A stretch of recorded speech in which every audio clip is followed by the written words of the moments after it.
Good afternoon or good evening, everybody. 6 o'clock, we're going to go ahead and get started. I want to thank everybody for showing up here. I know it's a little chilly outside, getting a little bit warmer, but appreciate everybody making time to make the first full meeting this year. Mr. Donnelly. Okay, Roll roll call. Mrs. Silich. Here. Mr. Salazar. Here. Mrs. Navarchi. Here. Mr. Kuyat. Here. And Mrs. Gilpin is absent. All right. If you please join me in the Pledge of Allegiance. I pledge allegiance to the flag of the United States of America and to the republic for which it stands, one nation, under God, indivisible, with liberty and justice for all. Thank you.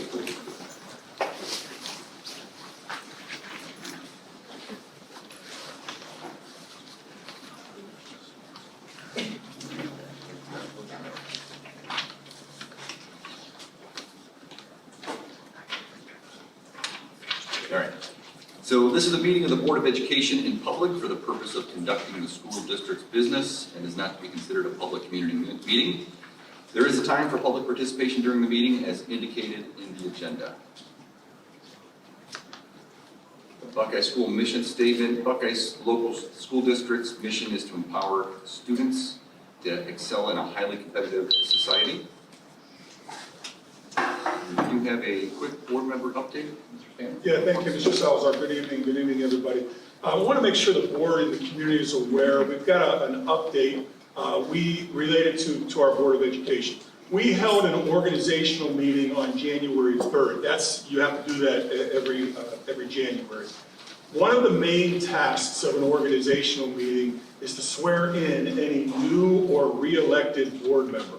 Mrs. Silich is a new board member. Ms. Pavarchi as a re-elected board member were sworn in at the organizational meeting on the 3rd. Mr. Kuyat was not available for the meeting. The district has 10 days from the organizational meeting to swear all board members in. Today is actually the 10th day of that, so we were in that window. However, given the uncertainty of weather in Cleveland, given the uncertainty, you never know what's going to happen. I was a little bit uncomfortable leaving that to tonight. So I reached out to Mr. Kuyat and asked him if he would be able to come in and Mr. Donnelly would administer the oath and take the oath. So Mr. Kuyat did do that. On Thursday, January 8th, Mr. Donnelly swore Mr. Kuyat in. Mr. Salazar, as our vice president, was there to witness it. So just information for the board, information for the community, that as of Thursday in the organizational meeting, all of our board members are now appropriately sworn. That's just a quick board member update. Thank you, Mr. Stanley. Okay, moving along. Approval of the minutes. Mr. Tomlin? I need a motion. Oh, I'm sorry. So moved. I'll second. Archie. Okay. Okay. Any conversation? Nope. Okay. Mr. Tomlin? Mr. Kuyat. Yes. Mrs. Navarchi. Yes. Mrs. Silich. Yes. And Mr. Salazar. Yes. All right. Number 3 here, modifications to the agenda. Mr. Stanley, do you have any? I have one addition to the agenda from the public agenda. We were able to hire over the last 48 hours a new head mechanic. So that was put in the agenda that went live on Friday as a placeholder. This evening, the gentleman's name is included, and with your approval later on this evening, he will be hired as our head mechanic. So that's one addition that I have. I have two additions. Two additions from the Treasurer's Office tonight. In my financial statements for December, small modification, when I do a comparison of the reconciliation of last month, this month, and last year, at the top of last year, I had mislabeled it December of 25. It should have been December of 24. It's corrected now, but that's one change. The other change is the presentation that I plan on doing about the new tax bills, House Bill 129, 186, et cetera. I met with the county auditor's office today and other county school treasurers, and there's a lot of information in there, and there's also a lot of unknowns. So I changed the presentation around. What you'll see tonight is the current presentation, but what if you read it in the board docs, it's different, because they're included numbers that I can no longer say, yeah, those are the numbers, so I had to change that. Very good. Any other changes or modifications? Okay. All right, moving on. Consent agenda. Recommendation that we approve the consent agenda as today is presented. So moved. Thank you. I'll second. So I have a question, can I ask a question? What are we approving on the consent agenda? That's something All of the items that are labeled as we're approving that we're gonna look at? proving that we would vote for them as one section, is that correct? Yeah, As one group? consent agenda, Mrs. Solich, is generally routine items that generally don't have much discussion. Of course, they can have discussion, but the idea is to move routine items quickly through the meeting, so that's what you would be, that we can take action on a consent agenda. Thank you. Mr. Chair. So Kim, it would be, it looks like on the agenda today, it would just be the treasurer action items, which is item 8, Section, yeah. section 8. So there's December financials and the certificate of records disposal. And then it would also be the items under number 11, which is approval of board policy, approval of athletic sponsorships, personnel, donations, and that would be it. So it's only those agenda items today are lumped into consent. Okay, thank you. Okay. Any further conversation? For Mark, you had Mr. Kuyak and Mr. Barchi. Yes, I have a first and a Yep. second. You ready for the roll? Yeah, no further conversation? Good. Yep, go ahead. Okay, Mr. Kuyak, Yes. Mrs. Navarchi, Yes. Mrs. Sasilich, Yes. and Mr. Salazar. Yes. All right. So we're on to public participation, section number 5 here. So we're at the time in the meeting for public participation. Anyone who wishes to address the board is welcome to do so. Questions for the board are to be addressed to the board president or presiding officer and superintendent or treasurer, and not to any one individual board member. We ask that all who wish to speak have signed in to do so, and when you speak, first state your name and address. Each speaker has 3 minutes to address the board, and we ask that no person speaks more than once on the same topic until others have also had the chance to speak to the board. No participant may speak more than 2 times unless given permission by the board president or presiding officer. Is there anyone who would like to address the board at this point? I think we've got one.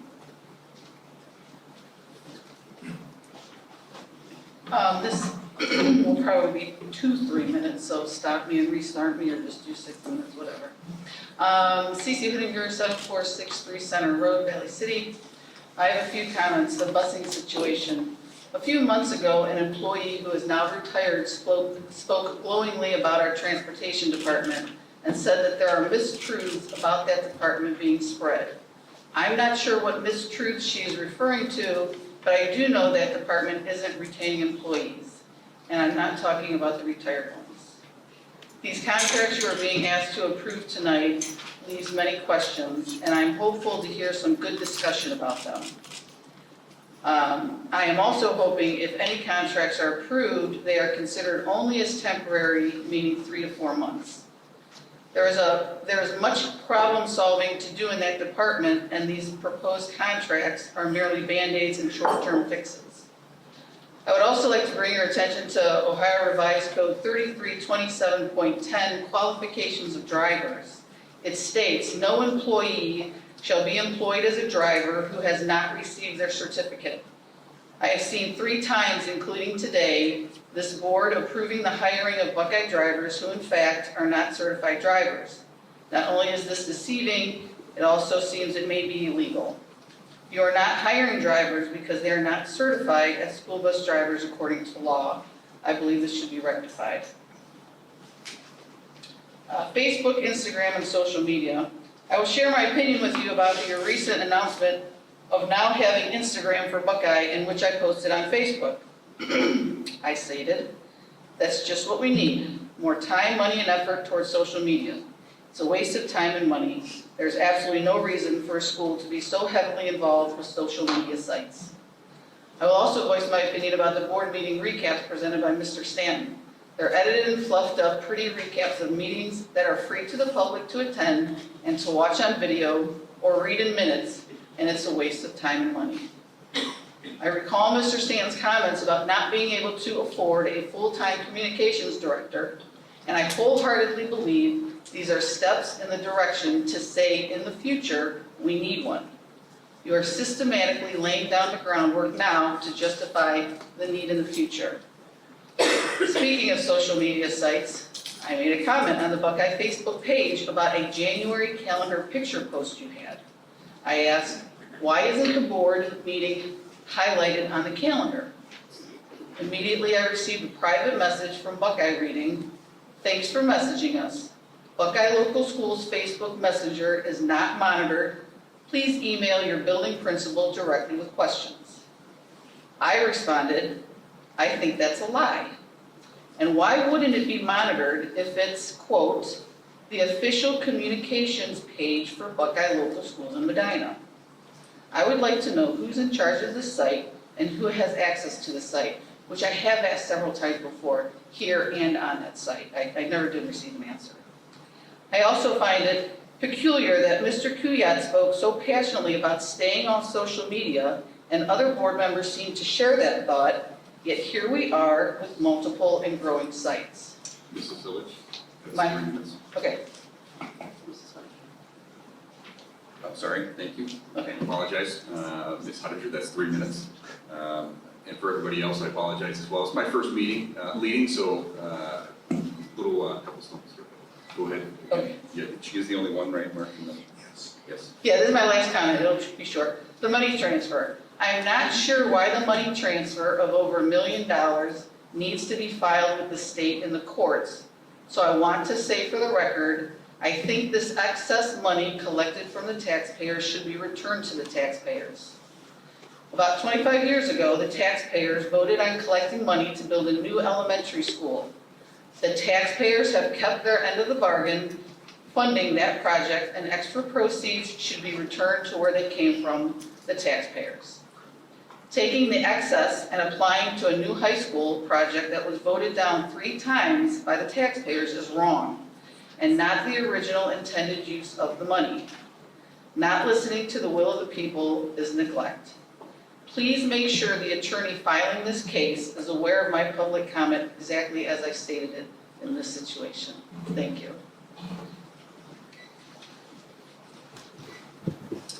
That's it, Mark, and all right, thank you for your participation, certainly appreciate it. All right, we'll continue moving.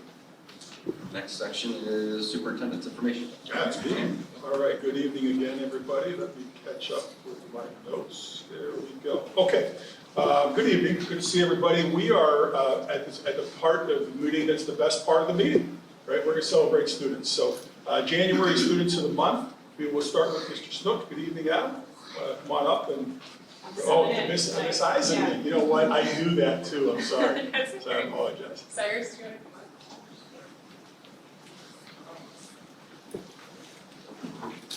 You ready? Hi, everybody. I'm Ellie Eisman. I'm the assistant principal at Buckeye High School, and this is Cyrus Tansky. He's our student of the month for Buckeye High School. We're committed to raising standards and exceeding expectations, and we're here to recognize Cyrus because he really goes above and beyond to achieve that commitment every single day for us. He stands out as one of the most thoughtful, original, and intrinsically motivated students in his graduating class. With a 4.54 GPA, he ranks near the top of his class and has consistently challenged himself with a rigorous course load that includes multiple AP courses across math, English, social studies, and psychology. His academic accomplishments include recognition as the AP Scholar with Distinction and earning academic letters for 3 consecutive years. And teachers consistently describe Cyrus as mature, mild-mannered, and highly respected by both his peers and the staff. Cyrus also embodies many of the qualities outlined in our Portrait of a Buck. He is an active member of the Academic Challenge team in mock trial, where he demonstrates leadership, preparation, and critical thinking. Beyond his own coursework, Cyrus gives back to others by serving as a math tutor, Thank you so much for that. And help you fellow students build confidence and succeed academically. What truly sets Cyrus apart is his unique blend of intellect and creativity. Outside of the classroom, he is a dedicated musical artist, known to many as Cyrus the Virus Tansky. He wrote and produced his debut album, An Album of Another World, which is available to stream on major platforms. This accomplishment reflects not only his artistic talent, but also his discipline, persistence, and technical skill. He is already working on his second album, so stay tuned, guys. And he is continuing to balance creativity with academic excellence. Cyrus, you're also so introspective. You're authentic, you're quietly confident. Whether you're assisting your classmates, supporting your family, or contributing to the school community, he consistently demonstrates humility and a willingness to help wherever needed. His goal is to pursue a Bachelor of Business Administration while maintaining space for creative and personal fulfillment, which really speaks to your sense of maturity and your grounded outlook on success. Cyrus does credit his favorite teacher, Mr. Serio, for inspiring him and making him incredibly knowledgeable, and gives a special shout out to Mr. Cease for recognizing what makes him unique. He also extends heartfelt gratitude to his mom, who continually pushes him to be the best version of himself. Cyrus, you elevate every environment you're a part of, and we are so lucky to have you here at the high school with us. You truly represent what it means to be a student of the month, and we're really proud of you. Congratulations.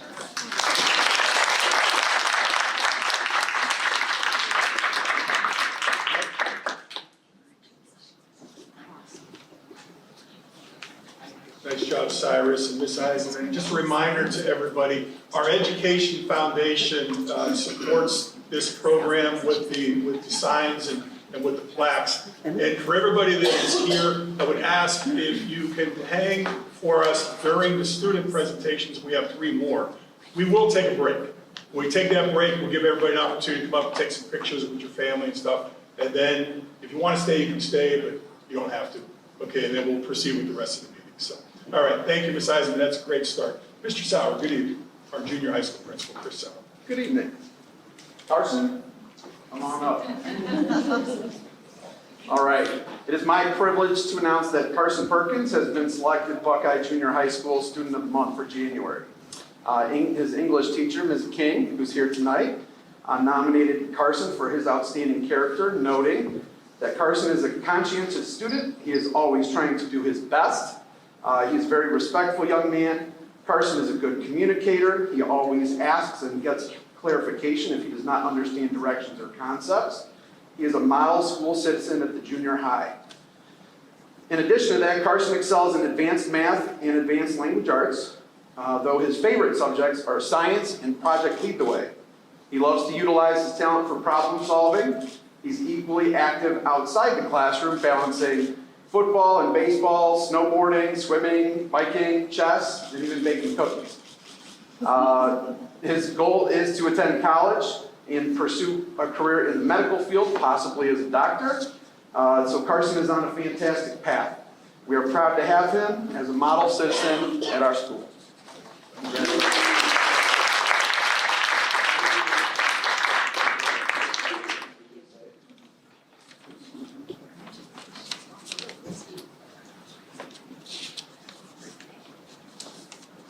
Nice job, Carson.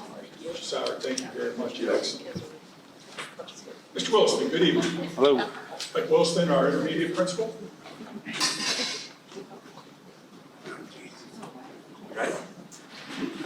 All right.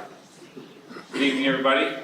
I have the pleasure of having Fallon up here with me, and she is one of our pre-K students. For those who don't know, I have the intermediate building is 4, 5, 6 in pre-K. There's a configuration of the building, which is awesome.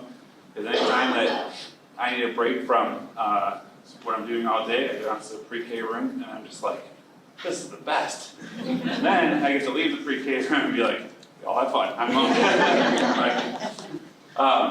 So a couple of things. First, from Fallon's teacher, Mrs. Wrench said that she is proud to recognize Fallon consistently showing stewardship, positive behavior, and love of learning.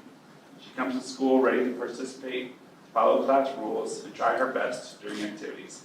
Fallon is kind to her peers, listens respectfully, and sets a wonderful example for others. Her positive attitude, amazing outfits, and effort make our classroom a happy and welcoming place. Congratulations. I also had a chance to talk to Fallon for a little bit, and since and I was able to talk to Fallon's mom, and so a lot of this overlaps, so I'm gonna try to do my best of not saying too much of the same things, but our conversation today with Fallon, I was able to find out that we have matching glasses. I hope I like that at home. And that pink is her favorite. She loves to crafting and doing letters in class. Apparently she loves to do her sight words, which is fantastic. She said so far I'm her favorite principal. To be fair, she has Miss Rivera next year, so I think I'm going to go second on that list pretty quickly. I asked her which parent is her favorite, and she said both. I couldn't trip her up with that one. I tried. She loves to play games with her family. Her mom says that she brings excitement and joy to everything that she does. And she's the youngest of 3 girls, but she definitely loves trying to keep up with her older sisters, trying to do new things. Fallon loves to dance. I asked her what she'd like to do when she gets older, and she said perform on Broadway. She also said that she really liked going to Disneyland, and it was not too difficult. She'd like to go again since she was Student of the Month. She thought that'd be pretty good work. Put that out there. She loves to help in the kitchen. She told me that she really loves steak, and that she's having steak for dinner after this meeting. Don't know if that's true either, but we'll get there. And that her Easy Bake Oven is one of her favorites, and that she was planning on bringing us cookies. So, I have that to look forward to. She loves art and creating new things, and doing stuff with her sister Farah and her best friend Charlotte, who lives next door. Let's see what else. And then she really likes YouTube and playing Roblox on mom's computer. I asked her if she had a phone yet, and she said no. She's like, I don't need one of those. But ultimately, I think her favorite thing of all was the gymnastic bars that Santa bought, and she gets to practice on those at home. So, stewardship is all about taking care of what you've been giving back to the community, thinking of others before yourself, and being a good citizen. And talking to her teacher, sharing emails with mom, and even talking to Fallon today in my office, I can tell that she's a great citizen. She has such a promising future, and with that part of stewardship, taking care of what you have, she is the next generation of Buckeye. And so she has been put in place to take care of her fellow students and to take care of her school, and really push us in a positive direction. I cannot wait to see what she does over the next several years. Fallon, we're just so proud of you. Congratulations.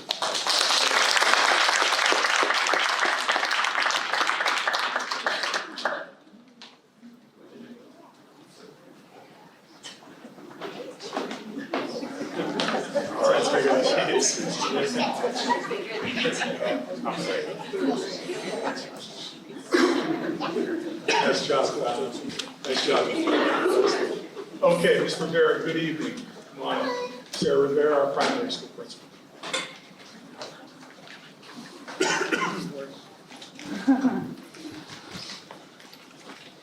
Hey.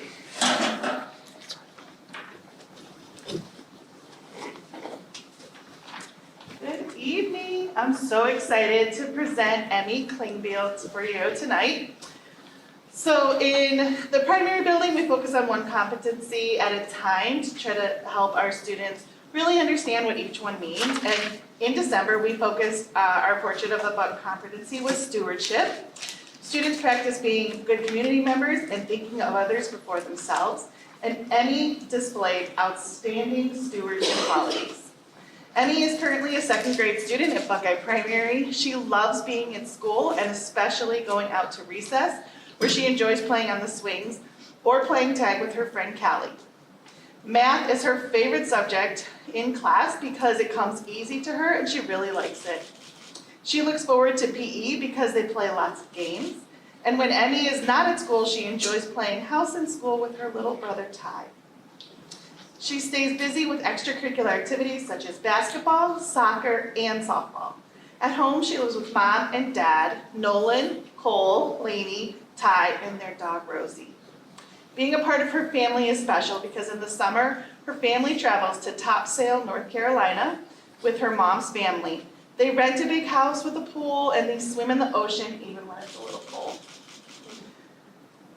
She loves spending time with her family, especially going to Cedar Point. Her favorite meal is cheesy potatoes and tacos. And if she has a chance to choose a restaurant, it's going to be Chipotle and Dairy Queen. Same. When Emmy grows up, she wants to be a teacher just like mom and dad. So Miss Erb is her teacher, and she's here just to tell you a little bit more about her. So Emmy shows outstanding character for our Portrait of the Bug competency stewardship. In school, Emmy is responsible with her school supplies. Her desk area is always clean and organized. She's responsible with her time and begins work right after directions. She shows how she cares for others when she allows others in line ahead of her. If she sees someone by themselves at recess, she invites them to play. Emmy is active in softball, basketball, and soccer. If a teammate is hurt, she is quick to help them and make sure they are okay. Emmy does not focus on herself. Instead, she focuses on others. Congratulations.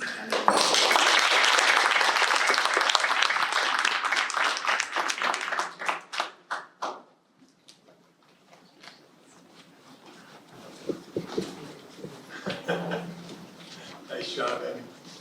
Chipotle and Dairy Queen, that's a mean combination. Like I'm hearing steak, Chipotle, and that's all right. All that would be very good. All right, congratulations to all of our students in the month, and their parents and brothers and sisters that are here. Always the best part of every board meeting, so thank you. We're gonna take a break. When we come back, we're gonna get into a series of presentations. So not to scare anybody in the crowd that remains, our board members, myself, Mr. Donnelly, are actually going to sit in the front row as the presentations go on. And the first presentation will be a presentation from Mr. Snooker, our high school principal. All right, so we're going to take about a 5 to a 10-minute break. Families, please, we'd like to get pictures of all of you up here, and we'll take a break if that's okay, Mr. Donnelly, Mr. Felder. I'm sorry. 6:27.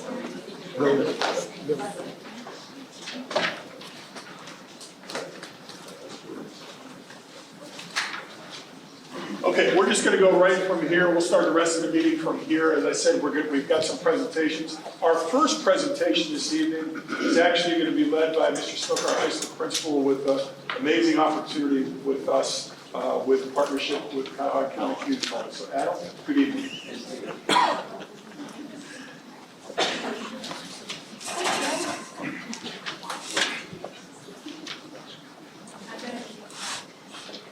All right, good evening, members of the board, and everybody who chose to stick with us for the remainder of the evening. I don't often like to read off of a script, but I was given strict instructions by the team to not steal their thunder.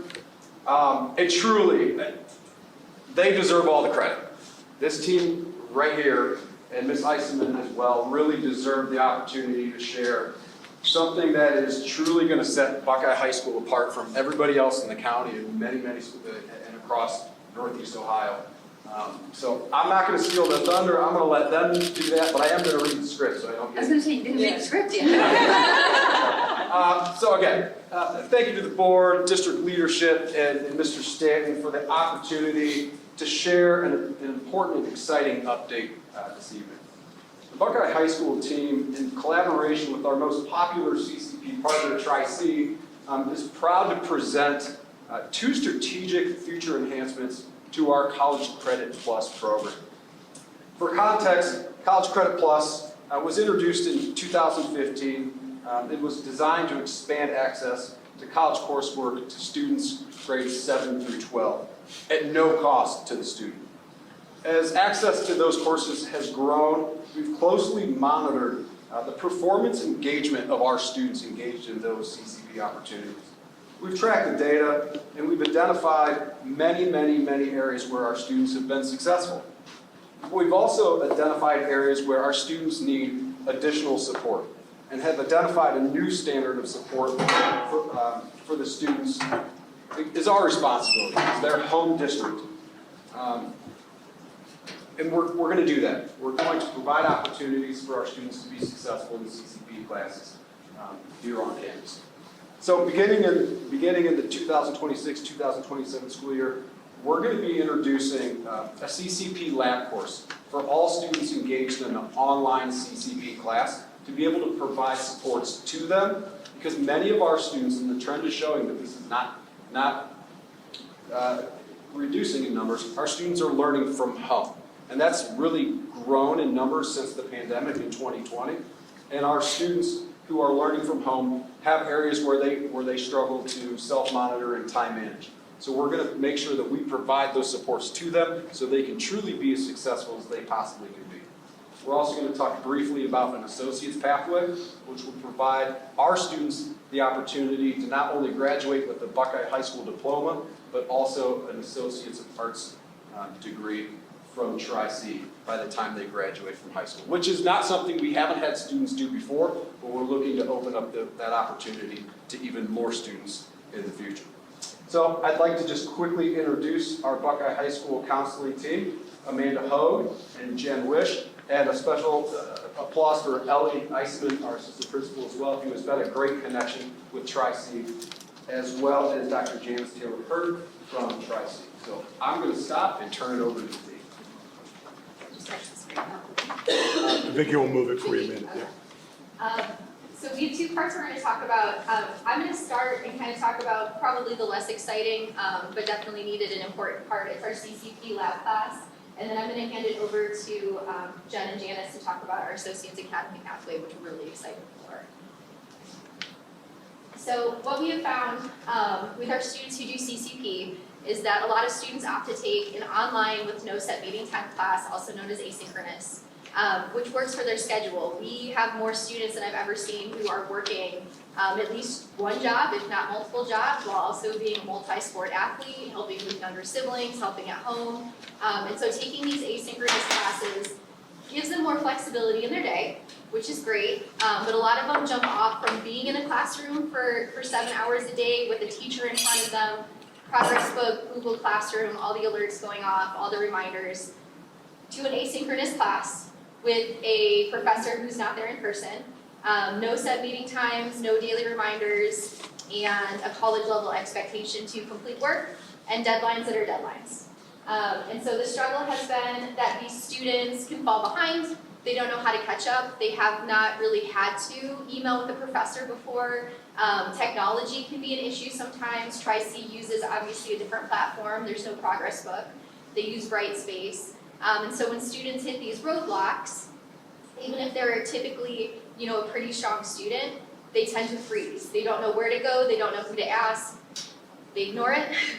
And then we find out, typically a little too late, to either drop it or remediate it, that they have struggled in the class. Sometimes they fail, sometimes they get dropped from a class for non-attendance, so if they don't log in enough, Tri-C has it built in that they will drop them at no penalty, or we find out that they did not complete the class successfully. So one way to kind of work around this and still keep these students connected to us at the campus and allow us to assist them is a CCP lab class. So this is a no credit class. It'll be a small group supported study hall where our CCP students who are taking these asynchronous classes online will be in our building for one period for 42 minutes. It'll allow them to work on it. It'll be staffed by one of our staff members, but it'll also allow them a more comfortable environment to ask for help as they hit those roadblocks. They can come see us, they can work with the staff member who will be in the room with them. We cannot contact Tri-C directly on their behalf. When our students enroll, whether they're 15 or 18, because of FERPA, they are considered a college student. I cannot call Tri-C and say, so-and-so is enrolled in this class, how are they doing? Their parents cannot call Tri-C. Again, there's no progress book, there's no grade check. We have to work with the student, we can call with them. We have coached many a student on how to email a professor appropriately, but we're there to support them, answer tech questions, work with Mrs. Cash in the library or our tech department, who's been great, and help them solve those problems so they can continue to be successful, not have an F on their transcript, not start college that way, and still take advantage of the program. So what this will look like is our 9th through 11th graders who are taking an online class, again, are going to have a CCP lab built in. Our 9th and 10th graders typically, if they have an online class, already have a study hall. Again, this will just be a little more supported, a little more specific to what they need as a CCP student. Our 11th and 12th graders are really the ones who've taken advantage of the more flexibility. But unfortunately, even for our upperclassmen who you hope at 17 and 18 kind of have those skills, they're not always quite ready to face the challenges of college. And so we've seen a trend just in those students struggling.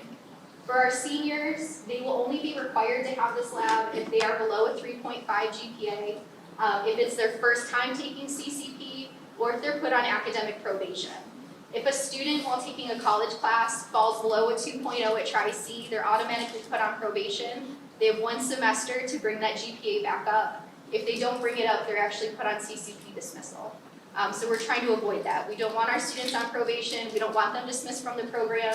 We don't want them to start a college transcript with anything really, below an A or a B, because we know that they're capable of achieving those high grades. So again, this shows the change. When I was hired many years ago, it wasn't CCP, it was still post-secondary, and the requirements for the state were much higher. We really didn't have many students participating. You really had to be a senior with a pretty high GPA and a lot of motivation to do it. As CCP has grown and the restrictions and the challenges have changed, you can see the big increase. This year alone, at least from first semester, we have 173. That is actually more because we have students who have jumped in this semester. We're well over 180 students who are taking college classes, either with our staff here on campus, which is awesome, through partnerships with MCC. They partner with Lorraine County Community College, or we have students who are, again, taking these classes online. They're going to a Tri-C campus. We also have a handful of students who drive to the University of Akron to take classes.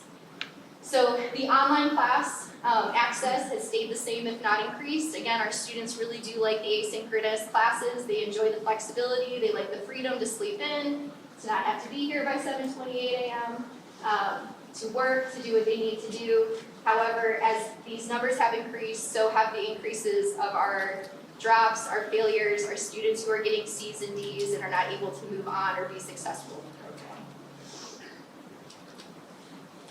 I want to make just one quick point to what Amanda said. Is these students are taking these college level classes. When they get it, when they receive a D or an F, that grade stays on their transcript forever. It's not something that if they retake it when they go off to another university that grade drops. That grade that they earned as a 15 or a 16-year-old stays with them on their transcripts forever. And we want to make sure that we are providing every resource we possibly can to ensure that our students are going to college with the best possible grades that they can. That way they don't have to retake these classes. Additionally, if a student does fail a CCP class, remember I said it's at no cost to them, it then does become a cost to them and their family when they don't pass that class and have to retake that class. So we're really trying to help families avoid that situation. What percentage of students are failing classes through CCP? So of that 170 or 180 from last year, what percentage of students failed the class? I'd say less than 5%, honestly. This past semester, this fall, I think we had 4 students fail classes, 2 of them failed 2 classes, and then we had a couple late drops. So that's withdrawing after the deadline. So it's not a gigantic number, but we would prefer it 0, honestly. And so things like this are put in place. We're trying to put in place to prevent that, but it's not an astronomical number. And again, a lot of these Lower end. students are your typical 8B type students, but when they're going to take a college level course, they're often scoring significantly lower than that. So we want to make sure that they are transitioning into these CCP classes, succeeding in these CCP classes, and then going on in the future being successful with our help. A lot of what our CCP students start with too are like the 10-10 classes, which are prereqs to move on.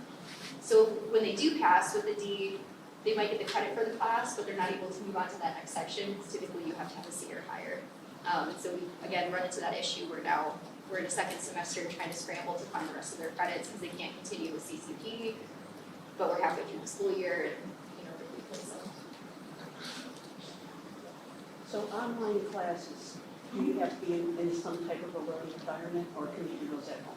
Do them from home. And you from That's anywhere. what I thought, but Yeah. you don't have anybody watching them. Nobody. That's where you guys go. That's where we're changing it, yeah. Yeah.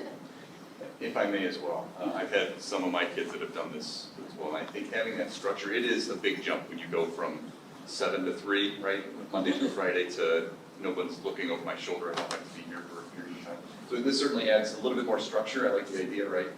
Because you're still getting that environment that they're used to with higher level classes. Maybe can you talk about drops for non-attendance, just real briefly? Yeah, those are always a surprise for us. Jen gets an update from Tri-C throughout the semester It's weekly. usually, yeah, About- about the first couple of weeks, it's weekly. And so And- we always kind of cringe at that 2-week point when we see drop for non-attendance because, again, we don't have access to monitor who's logging in when. And that's always a shock because then we're adjusting schedules, in some cases bringing them back to high school classes and A couple weeks in, yeah. And it's usually a shock to us and the student, who wasn't aware that they needed to log in X amount of times per week, and that Tri-C's tracking that, and now they're not in that class any longer. And especially with this lab, that number should go to 0. yes. Because we'll be able to be there to help them monitor them from the time in. So jumping over to the Associates Academy, this is another opportunity we're going to provide to students, and this is for students who are looking to earn their associate's degree. So this number has grown also, especially, CCP in general has grown, but the number of students who have that as a goal and are working towards that has also grown. So we meet with Tri-C every year to kind of look at where our gaps are, any classes that we can bring into the building, where the trends are. And as a team, we talk about that all the time. So what we've noticed over the past couple of years especially is we have a lot of students who are looking at those 1010 classes that Amanda mentioned, so Psych 1010, Soc 1010, those ones that get their general education requirements out of the way. And so a lot of what we're going to look at here for the Associates Academy does that. It takes what our students are already doing at home sometimes on their couches and brings it into our building and kind of uses our resources as well. So it can factor in some AP courses that they're already doing here for college credit and kind of do a hybrid or a mixture of CCP, AP to get that associate's degree. So what this will provide is an opportunity for our students in grades 10 through 12. So CCP itself is for grades 7 through 12.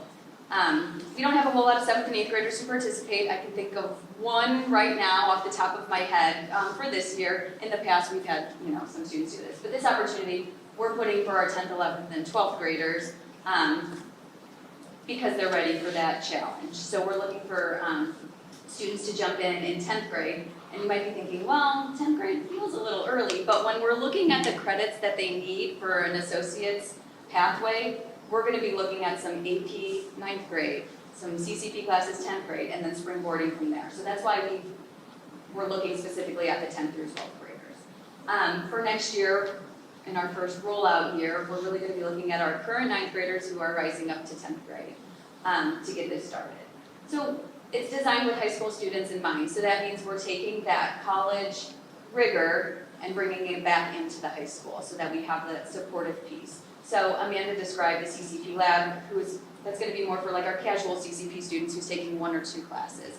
This is also going to have a lab component to it, and that's going to look a little bit different because not only will that be a time for students to work on online classes, but part of the structure of this is that students will be taking classes here at the high school. They'll be taking online classes and hybrid classes. So that lab time is kind of a flex time for them, sometimes to be working on online and sometimes a Tri-C instructor will be coming in to do some of those hybrid coursework with them. We're going to have a lot of different supports available for Associates Academy students. Our Associates Academy lab classes, what I just described, it'll be built into all 10th and 11th grade Associates Academy student schedules where they'll be here in the building, they'll have time to work in their online coursework. Sometimes a professor from Tri-C will be in here for 25% of their class. We will have high school advising, so that's the typical advising that we do. With CCP students, it's a little bit different because Amanda and I are kind of piecing together the Tri-C part or the CCP classes and how that fits into our standard framework. And we do have an outline of that, but for every student it looks a little bit different. Tri-C Academic Advising, students will have access to meet with the Tri-C Academic Advisors, and that'll happen within our academy, so those academic advisors will be coming here to meet with them to plan out their coursework throughout the Associates Academy and beyond. Tri-C has an amazing transfer center, so I mean, you could probably speak to that way better than I can, but when we refer students there, they have partnerships with programs, so students can springboard from that associate's pathway to a four-year college seamlessly. So they'll have those resources as well. And then the testing center services, our students will have to do placement tests in order to be a part of the Associates Academy, by and large, especially our 10th graders, just to make sure that they're at that college-ready standpoint. So testing center will be a part of that. Their services will come here to help support our students. So we're kind of wrapping around students with all of the supports that they'll need. Program requirements for this year, in prep for next year, they'll be entering 10th grade. We might have some 11th graders in there if there's space available. Students must turn in the appropriate CCP paperwork, so there's forms that have to be turned in by April 1st. That's a general CCP rule for the state. We're having an Associates Academy Information Night on February 12th, so anyone participating needs to attend that because we're going to go even deeper into all of the ins and outs of this with those families so that they can make an informed decision if this is something that would be a good fit for their student. And then they must apply to and gain acceptance into Tri-C, which as an upcoming 10th grader, that would include placement testing into English and math. So this is a sample pathway. Might be hard to see, but we have 9th, 10th, 11th, and 12th grade kind of planned out. This is not the only pathway or the exclusive pathway. This is going to be look very different. We have some students, for example, in 9th grade who don't take high school Algebra 1 because they've already taken it in 8th grade. So we're going to have to adjust and pivot as we go. This will be very individualized. But we use this as a rough outline when we were meeting with Tri-C in order to make sure we were able to map out all of the high school requirements and that married with the Tri-C Associates pathway requirements.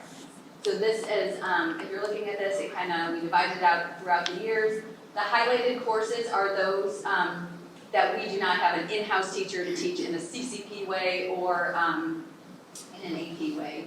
And so there's some hybrid options.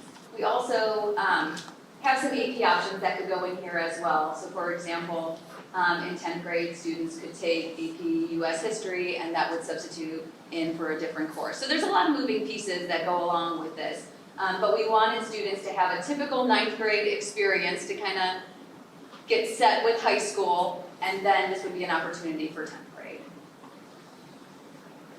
And then we just have a sample schedule of what this could look like. Again, this probably won't be what anyone's schedule looks like with the periods and classes exactly where they are. But it shows how we can integrate our existing classes here, what we already have available through CCP, through AP, in order to accomplish a daily schedule for our students that makes sense and gets them through the requirements, not only for high school graduation, which is our first and foremost priority, but also to get them through the classes they would need for their associate's degree.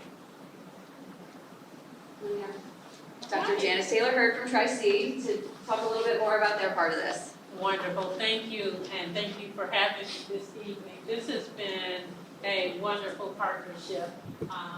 We have been working together for 15 or more years. And the wonderful thing about this partnership is that they really provide us a lot of feedback in terms of how we can improve what we do. And so I was so excited when they came to me with this idea to say, hey, with everything that you heard in terms of what some of the challenges and opportunities are for Buckeye students, what can we create that would benefit most of our students here at Buckeye? And so thus the Academy. We haven't come up with a real name yet, and so that's why you see different names on these slides. But if you can go to the next slide, I am not going to go over about the Academy because my colleagues over here did a really great job. So I'm going to go to the next. And I have notes to keep me on track. So, but I do want to add is what this represents. And what it represents is that it continues to strengthen our partnership with Buckeye School District. But more importantly, it strengthens the connection between secondary and higher education. And what benefits come out of that in return is that you will see, as was presented by my colleagues, is that there's going to be more alignment of coursework to really support students making a seamless transition to whatever their post-secondary goals are. We'll be sharing resources, although the students will be here at the high school, they will still have access to all of the things that any other Tri-C student has access to. So we do have some robust services that are online that they can take advantage of, and they'll have more support here on the ground in terms of helping them to access those services. The Brunswick University Center is 12 miles away, so if they ever needed to go there and use that facility, they can do that as well. Not to mention, even with the teachers having access to all of the resources that any other faculty would have at the college. And so, again, I mentioned they'll have their Tri-C IDs, and so they will truly have a college experience. It will be as if this was another campus. Okay. So, I also want to talk real quickly about the post-high school benefits. So, sometimes we have some students that are so close to earning that associate's degree, but they may have a couple of credit hours to take in order to receive that associate's degree. Well, the strategy that we're offering at Tri-C, I call it +1 strategy, is that students, a counselor or an advisor and a transfer specialist will work with them to help them to map out their plan towards completion of that associate's degree and transition into whatever baccalaureate program they are choosing to move into. So for the first 3 consecutive semesters, they will have their tuition at a 10% discount. So whereas they won't have the same discounted rate, or the school won't have the same discounted rate, so that cost is passed on to the students, but it will still be a discounted rate for the students and their family. We pride ourselves on having the lowest tuition in the state. And so that 10% discount on top of that will easily get them towards completion. And so lastly, why Tri-C and why this model? This model, if you look at any of the research on dual enrollment, and that's kind of the national term for what in Ohio we call College Credit Plus, it will point towards all of the positive outcomes associated with this type of model, this type of strategy and approach to College Credit Plus or dual enrollment. We, in terms of Tri-C, we have one of the most comprehensive ecosystems when it comes to dual enrollment and offering opportunities for students to gain college credit while they're still in high school. And so therefore, that's why it was easy for us to join into a partnership like this. And then lastly, we know at Tri-C that this is not just about a student earning a college credit. It's about advancing their future, advancing their economic mobility way beyond the time period that they're here and the time that they spend with us at Tri-C. So again, we thank you. We thank you for allowing us to continue to be that partner. And so I'm really excited about this upcoming school year. I guess in conclusion, last year when the four of us, before we reached out to you, were talking about this, it was, oh, wouldn't that be nice to be able to do that? As we moved into the 25-26 school year, we asked ourselves, well, why can't we do that? It's really the partnership with Tri-C and Tri-C being on board that has allowed us to go down this path, to be able to provide these incredible supports to our students. And just as a quick note, I wake up every day, and when I think about what is in the very near future for our students, I sometimes have to pinch myself a little bit, because this is a reality that is really, really, truly exciting. So much so that last Friday, I was in a meeting with all the other Medina County principals, and I shared this. We're the only school in Medina County that will be doing this. And I don't know about Northeast Ohio, but I think we're going to be among the very, very few to be able to provide these supports, both with the lab and the associate's pathway to our students. And the other Medina County principals want to know how we're doing. They're going to track this, and they want to come in and see how we're doing this, because this is going to be something that I think we are going to be on the forefront of for students across Medina County. So, Board of Education, thank you. Mr. Stanton, thank you. Thank you so much. Yeah, before we get, let me comment, and then I'll turn to the board members. First of all, thank you, Doc. Thank you, Jen and Amanda. I mean, it's great. Ellie, thank you. Your team did a great job.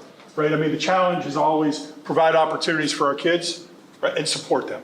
Right? That's got to be the mandate. We've got to continually do that.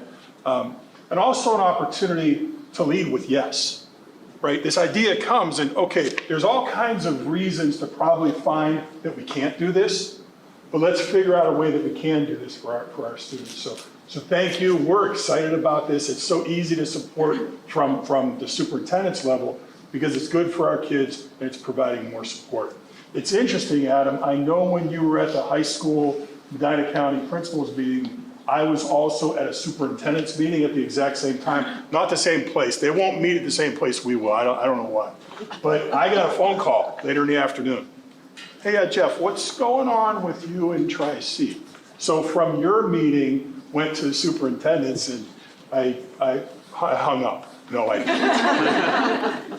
Thank you. And board members, please, questions or comments?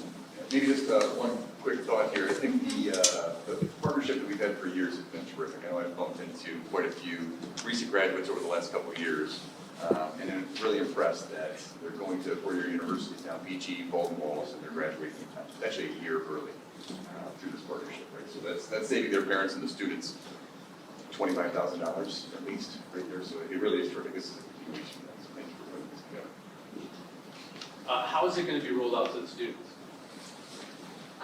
So we're gonna start with the parent meeting on February 12th, which I believe has gone out already in our monthly newsletter. Already gone out, and it'll go out a couple more times. Will they hear about it before then, that nudge parents to go to the meeting? So they will, yeah, Jen and I, starting in February, hold one-to-one graduation plan meetings with every student in our building. So as part of our conversation for our students who are kind of tracking this way, we'll have information to give them. Jen is a Canva wizard, and I'm sure we'll create something beautiful that we can staple right to their schedule. But we're gonna have those individual meetings with not just all of the freshmen currently, but any student currently in here, both about the Tri-C Academy, and for some of our students, it might be a little bit of a sad conversation that they have to be here for the CCP lab so we can keep tabs on them, but they'll all know, along with the information that'll go out in all calls and social media, and we have grade level Google Classrooms that we utilize, since all of our students are comfortable with it, and we put out probably too much information, it turns into white noise, but. We also have our annual CCP night on January 28th, so we'll preview a little bit of information, but we're not gonna get into the weeds in that, because that's just where I stand up there and go over all the rules about CCP for an hour. And so we'll introduce it there a little bit, but we really need parents and students to come to that February 12th meeting to kind of go over all of the information about it. And what tends to happen with both the CCP night, and I'm assuming this meeting, is we'll have a large turnout because everyone's excited and they want to hear about it.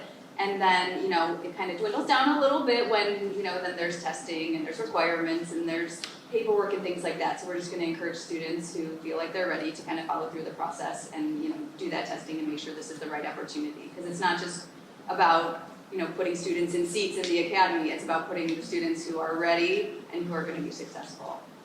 Do you have a goal? How many students you hope? Yeah. Enter? I think in year one, we need to be arriving probably 25, 30, probably at tops in year one. If we get there, great. If it's a little less than that, that's fantastic as well. But probably at 25 to 30. How many of the Buckeye teachers also will be Tri-C professors in this program?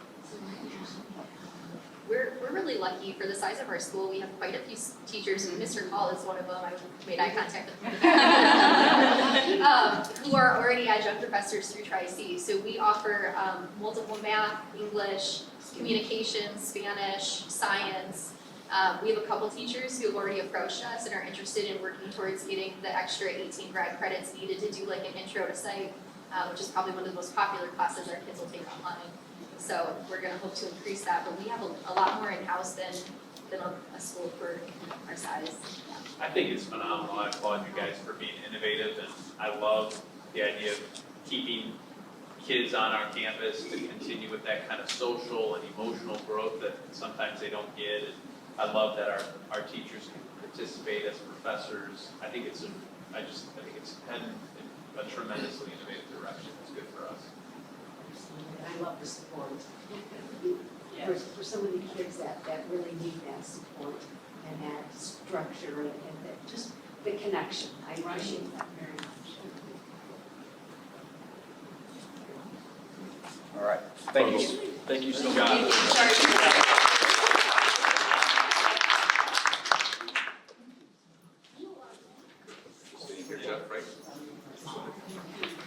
Want a copy?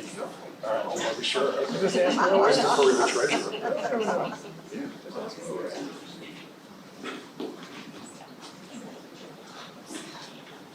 All right, everybody, I so apologize. I am actually going to use the podium, and there's probably a joke that this is a better view of me anyway, so, instead of this view, but I do need to use the podium. We're going to go over the quality profile, so I apologize if I'll turn to it. Okay, so tonight I'm going to present the quality profile for the district, and I think I start off with answering exactly what is a quality profile. That is not a typo up here. The quality profile is a report based off of data from the 2024-2025 school year. QPs always run a school year in arrears. The publication is designed to give another avenue for our community to get a clear picture of the exceptional education that's happening in our school district. I was surprised, actually, that we don't have a QP here. Every district that I've been involved with prior to here has a quality profile. We will always have one from this point on. I've been working on this for a little while. Okay. I'll go through this relatively quickly. We will have, if you can go to the next page.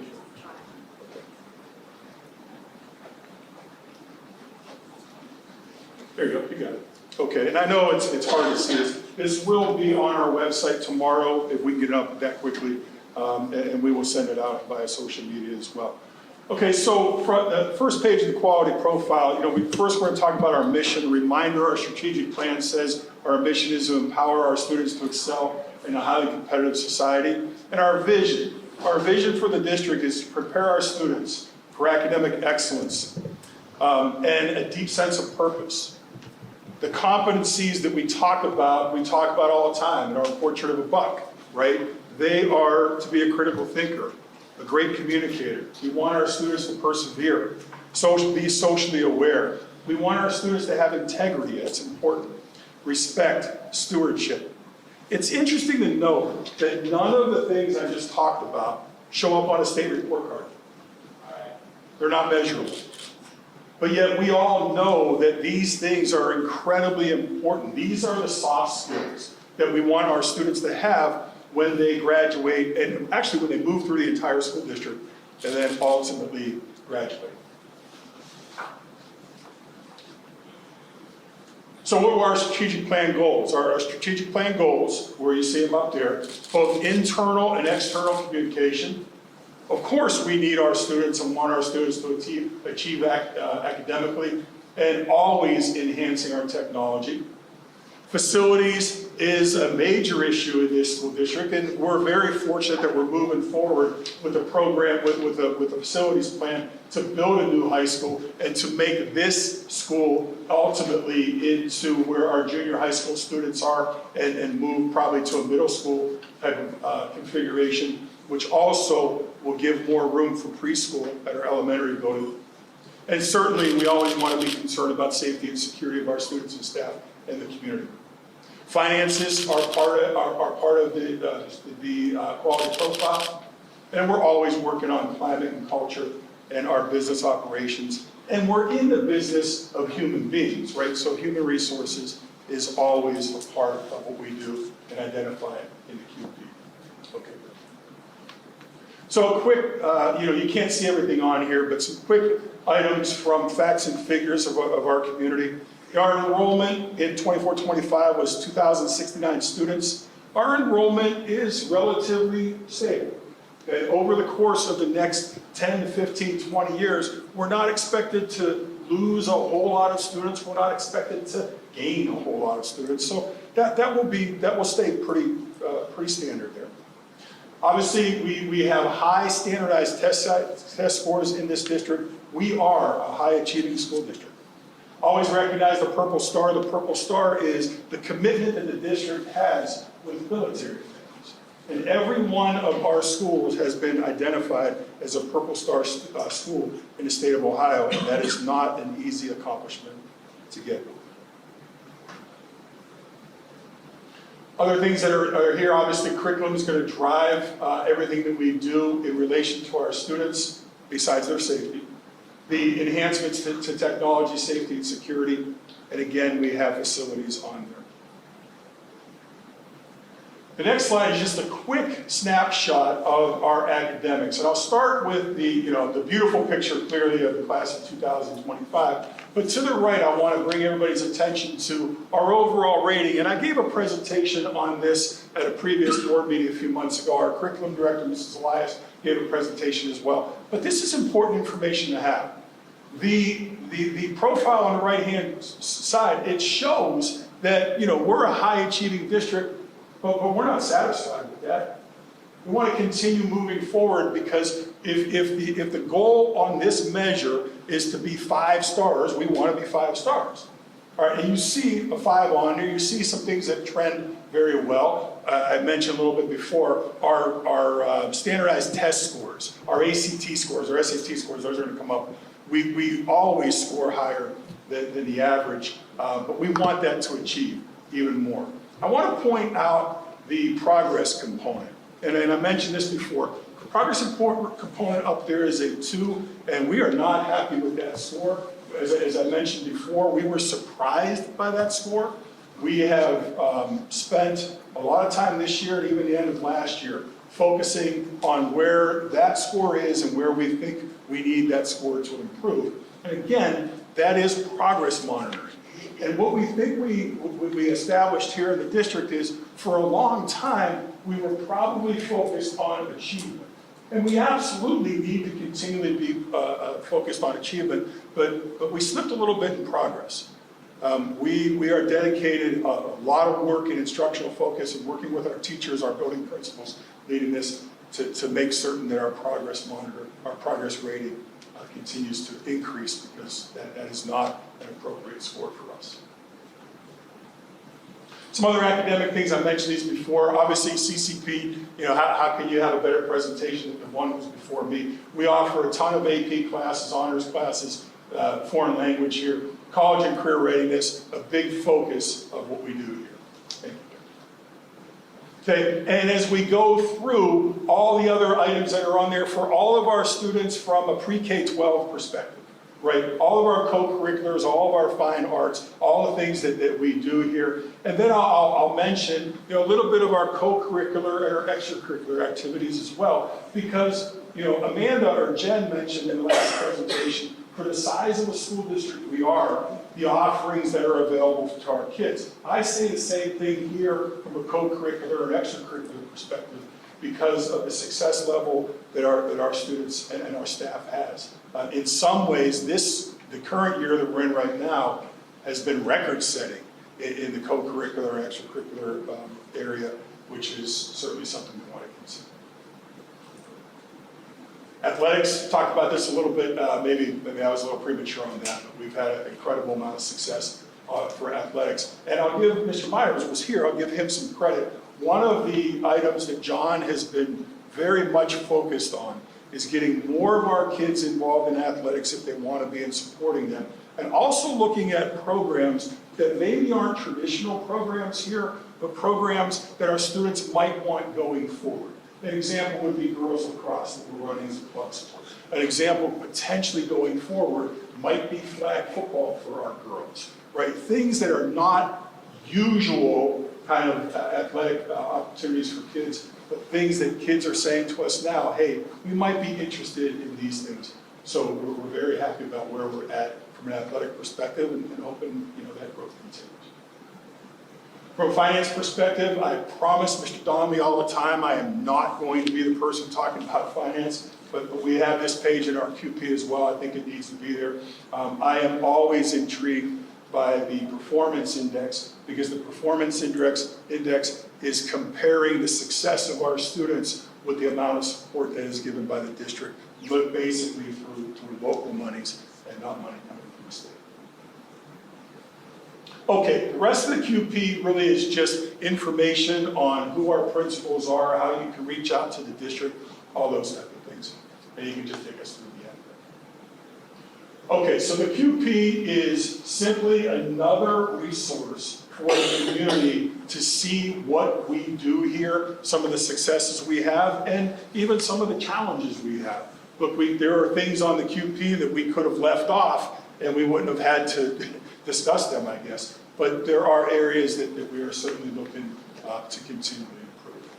So that's a quality profile. I will have a quality profile updated for the school board and for the community every year from now on. I think it's a nice piece of information in addition to the other pieces of information that I have shared in the time frame I've been here. You'll notice on the bottom, Connect with Buckeye Local Schools. We have a Facebook account. We have an Instagram account. You name it. I am not an expert in social media at all. I don't follow a lot of that stuff myself, but I know that these areas of communication have been appreciated by the community. And that's the quality of the book. Mr. South. Yeah, overall nice document.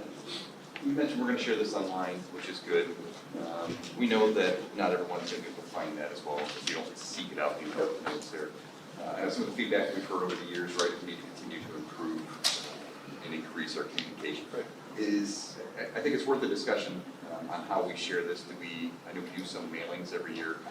There's probably a lot of overlap between what we're sharing here and that, but being able to combine that might be something for us to look at. Yeah, I think nice, Mr. Salazar. I think there's an opportunity to combine some things. I also think, we haven't sent that out yet. So, in working with our experts internally on communication, look at this as us, and also the experts that we contract with the Impact Group, I think there's a way we can do exactly what you're saying. But yeah, there's the more communication we can do, the better. Okay. Any questions? Anybody questions? Mark, questions? I stay away from the finance. All right. I'm going to just do these things. Stay where you're at. Mark's got a presentation coming, please. I'm going to finish up my part right from here. My next thing is just a quick facilities update. We are working continually through the facilities update. We are meeting as a core group. Those meetings are bi-weekly. They will continue. I am planning on bringing a more formal facilities update to the board at the work session here in a couple weeks. I think you guys will enjoy seeing that. I didn't think 4 presentations in one board meeting was a good idea. We also, our visioning process begins this week. We're really excited. We've got 35 to 50 people coming. A combination of students, community members, parents, staff members who live in the community that will start walking us through the visioning process. The first visioning meeting is actually Thursday. And I'll have an update for the board here in a couple of weeks. Just a general announcements before I turn it over to Mark. a reminder and a thank you to the board members. January is School Board Recognition Month, so when you get back to your tables, you have a nice little certificate from the state there. Also, I gave everybody a pin, all right, so thank you, Mrs. Calvin. You were the person behind that, so good. I'd like to wish good luck to our marching band. They're going to Walt Disney tomorrow morning, so we want to make sure they're safe and have a nice weekend down there. A reminder that tomorrow is an early release as well. We have no school on Monday in honor of Dr. Martin Luther King Jr. Day. Thanks to Mr. Lutman and Mr. Z, we will begin getting our board meetings on YouTube. Again, that was done once before, it's kind of gone away. Ben, thank you, you and Adam have that taken care of. I was actually going to mention it to one of our students. Did you hear she's a YouTube fan? Yeah. But she just wanted to go home and get steak. So I didn't do that. And we've got Instagram going too. Okay, I said 3 presentations, that was 2. I'm going to turn it over to Mark now for facilities, or for Actually, on your board agenda, if you're following, I know we're on number 6. We're going to jump to number 9 just to get the presentation out of the way, and then the board can return to your seats. And this is a 4-page presentation. Just for clarity, there's no vote on this, right? This is just information to share with the board and the community. Some updates on all the stuff we've heard about House Bill 129, House Bill 186, House Bill 309, 335, all the property tax changes and what they've been doing. And I wish I had really good information for you, but if you want to know the truth, between meetings last year, end of the year, I was at the county auditor's office today at 1:30 till 3:30, going over what this means to us. And their explanation to us is the state Department of Taxation is still working on a lot of this. They're still working on it. They have tax bills prepared based on last year's information, even though things have changed. The state issued these new laws, but the implementation wasn't quite exactly thought out. So they're working through all that. And the best information is I know some things are going to change. Exactly what gets applied during which tax year and which credits to get applied during which tax year, they're still working out. There will be some revenue loss for the district. There's no doubt about it. It's just a matter of when and how much. But let me just go over real quick, if you could go to the second page. House Bill 129, this will include fixed sum levies, emergency levies, in the 20 mil floor calculation. Up till now, we have past levies that, without going into House Bill 920, as home values go up, effective rates or millage goes down. We're at the 20 mil floor for assessing taxes on our property taxes throughout the district. Things that have not been included in the 20 mil floor are permanent improvement levies from the permanent improvement millage, from the inside millage, we have 1 mil there. And also we have a emergency levy, which raises about $3.2 million a year. It's the emergency nomenclature is going away. They're going to call them fixed sum levies. It's really a better name. I'm not sure where emergency came from, but it's not an emergency. It was just what the state named for it, maximum of 10 years. The new fixed sum levies are only a maximum of 5. But anyway, they're going to be included in the 20 mil floor calculation. So you're going to have all these 20 mils, but now the emergency levies are included, which will basically lower your effective millage on your other levies. Not right away, takes a little bit of time to get there, but it's basically going to lower our revenue stream. By how much and when, we're not sure, but it will happen. The slow revenue growth, this will slow our revenue growth, and Buckeye will no longer be the 20 mil floor. Because of the emergency levy will bring us above the 20 mil floor. That means our reappraisal bumps we received 3 years ago, and we expected to receive this year, will go away. We will not receive those because we're not at the floor to get them. The state right now is struggling with implementation concerns through Ohio Department of Taxation, and Ohio Department of Taxation, and the county auditor's office are both looking at each other for guidance. What are you guys doing? What are you guys doing? They're not quite sure. In fact, they're really concerned about the software that's going to do all the calculations to create the credits that the state instituted in the new law. And they're not quite sure how that's going to happen or who's going to develop the software between now and April. So there's a lot happening. I wish I could give you better information, but I'm giving you the best I have up till now. Next page, House Bill 186. This is an inflation cap credit.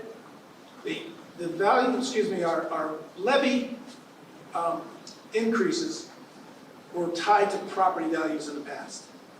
And if the property values went up 20% and you're at the 20 mil floor, we got increases equal to 20% of the value at the 20 mils. They're going to cap those increases. It's not going to be the increase in property values. It's going to be the last 3 years worth of inflation growth. For instance, if it's 3%, 3%, 3%, the maximum growth we'd get is 9% total, not the 20% increase. Now, if we get a 3 or 4% increase in property values, and they get a 3%, 3%, 3%, they're only going to give us the actual property tax growth. They're not going to give us the inflation growth. We get the lesser of the two. But that is going to cap our growth on our inside millage and our other levies we've passed. In the past, we haven't come to the voters as often because with this growth, we didn't need to ask for additional funds. There was a little bit built into the system. Now our revenue may be rather flat. Mark, isn't that how the system was built? To do just that? The system was not exactly because of the 20 mil floor.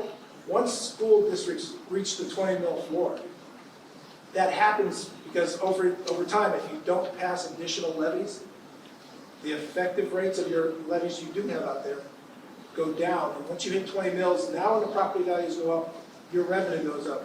I think back in 1976, the thought was we want to at least give some minimum level of support to school districts so they can run their districts and have a little bit of increase. Because they realize costs go up, but if our revenues are flat, the only way to increase would be to go to the voters. If the voters constantly say no, or the state constantly says no, how do you cover those costs? If you're going to hurt your educational system, you can cut so far, but once you're cutting into the bone, you're hurting the true education of kids. So the 20 mil floor, when it was created, was part of it was to assist school districts who have a traditionally difficult time in passing operating levies. And we are one of those school districts, and when we hit the 20 mil floor, that assisted us. It did, but operate. Here's one thing, in the past, if you're at the 20 mil floor and they're just your standard property value increases, those were 6, 8%. A lot of people say, okay, my taxes went up, and it wasn't a big to-do. Well, when they go up 25%, 20%, that, you feel that in your wallet. Everybody feels it in their wallet. So now it's like, hey, we got a problem, and there's a big uproar, and the state legislature did something about it. I don't want to call it a knee-jerk reaction, because I doubt we're going to have those kind of increases going forward, but we probably won't have it for many decades in the future. But this is because we have to get back to the 20 mil floor. Well, the 20 mil floor in effect is going to go away, and I can get into a long discussion, and I don't think people want to hear it right now, but by capping growth, effective rates could go down, and if we only allow the increase by the amount of the inflation growth, we could be collecting less than 20 mils, just the way the new law reads. Anyway, this inflation cap, it caps revenue increases for districts. It's based on the inflation rate. There's the state will provide help for some districts, but I think that's referring to the districts who went to reappraisal 2 years ago, who really get hit hard in this process, and maybe last year. Since our reappraisal is this year, I don't think there's any help coming from Buckeye. That interpretation is the question still unanswered. Also, this could have a significant impact. So, like I said, I don't have any numbers for you. I'm just letting you know. I'm checking with other treasurers. I'm checking with county auditors, looking for the state. There's meetings, and there's budgeting meetings I'm going to. I'm doing everything I can to gather the information so I can come up with an accurate forecast, which I got to present in 2 weeks. Next page. There's a couple other House bills that are passed. House Bill 309. This increases the authority for the County Budget Commission, so the County Budget Commission can't override some of the levies that are approved. They can say you have too much, it's excessive, and decrease the amount that's levied. I don't think we're there anymore. We might have been there in the past, but with our new capital project, we were moving money towards building a new high school. We are not going to be in that situation where they would say we have excessive revenues, excessive capital reserves. This has the potential to override over-approved increases. The first year, no, but beyond that, the County Budget Commission can say, no, you don't need all that money. You have a whatever And I think it's subjective based on what their gut feeling is. There's no guideline saying 100%, 40%, there's no number, it's just whatever they feel. How this is going to be implemented in Medina County is unknown because it's brand new, and I think we can work real well with the Budget Commission, which is the treasurer, the auditor, and the prosecutor. But there's elections, and as people change, and we just don't know what you're going to end up. Next page. House 330, or House Bill 335. This caps growth on the inside millage to the same inflationary factor raised, but that's not going to be implemented until calendar year 2028. Next reeval. Yeah, next reevaluation. So our inside millage can grow for the next few years. That's a little bit of a saving grace. It's not much, but it's something to help save us as far as total devastation on our revenue increases. But those kind of increases help us cover increasing costs. Our electric bills go up, our employees deserve raises, our medical costs go up. Just, in general, life happens. We can't, if we had flat revenue, somewhere along the line, something has to give. But I don't know if there's any questions on all this. I'll be happy to entertain them.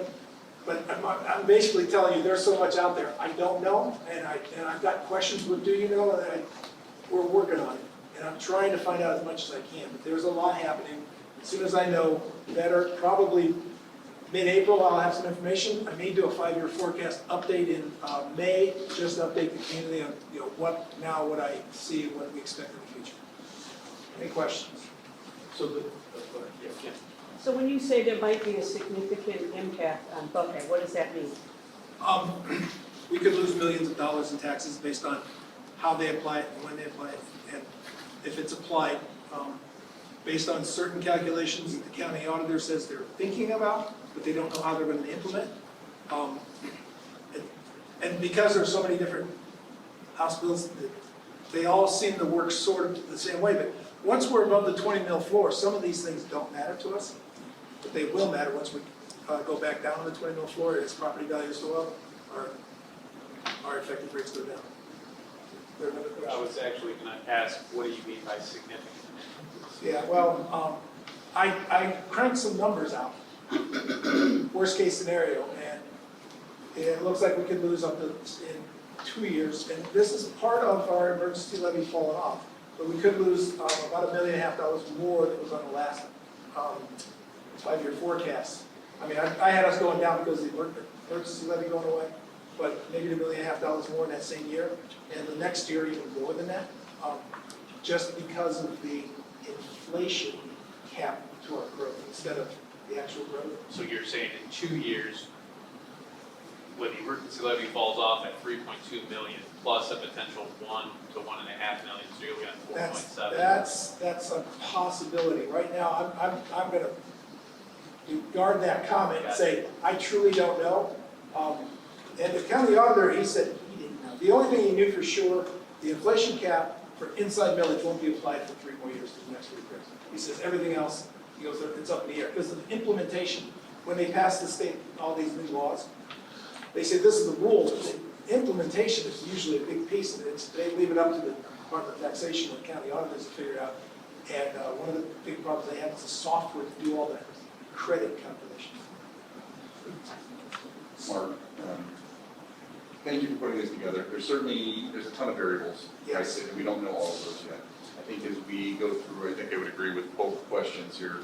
We need to understand the impact to Buckeye, and then how we need to adjust or pivot as we move forward. Right. And I know this wasn't much of a presentation, but I wanted to let you know, I've been looking into it, and just to give you an update that, I don't have an update. But I've been asked a lot of what's going on, and we're asking what's going on. And I was there with all the other county treasurers today for schools, and Wadsworth was there talking about how many extra emergency levies they have, and they're under fiscal watch or caution or whatever term they're using now. And there's different things that are going to happen in different districts based on their revenue streams and their expenses. We all have concerns, none of them have the same concerns. Yep. Some of our districts are in multiple counties, and they're going to get hit with different rates applied based on that. We don't have that issue, but it's going to be very interesting in the next couple of years. And I hate to not give true numbers and whatever. I love to have the numbers, But I just want to let you know I'm working on it, I just don't have it. We certainly will have the numbers, again, it's gonna take a little bit of time. I think we know that we were in pretty good shape over the last couple of years through fiscal responsibility for a long period of time. Changes to the state are going to impact us, we'll just have to, again, want to figure out what that best path is forward for us. That we will lose some revenue. It's just a matter of how much will we lose and what do we need to do to survive it.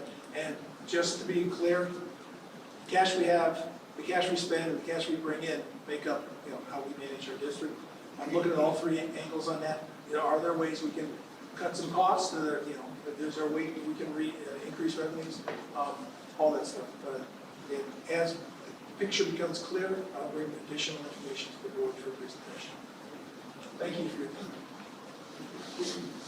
All right, I'm going to recommend that we come back up to the table, if that's okay. I thank everybody for continuing to stay with us. We still have some work to do tonight. I know we're running long, but appreciate everybody hanging with us. Whatever the financial presentation, we run long.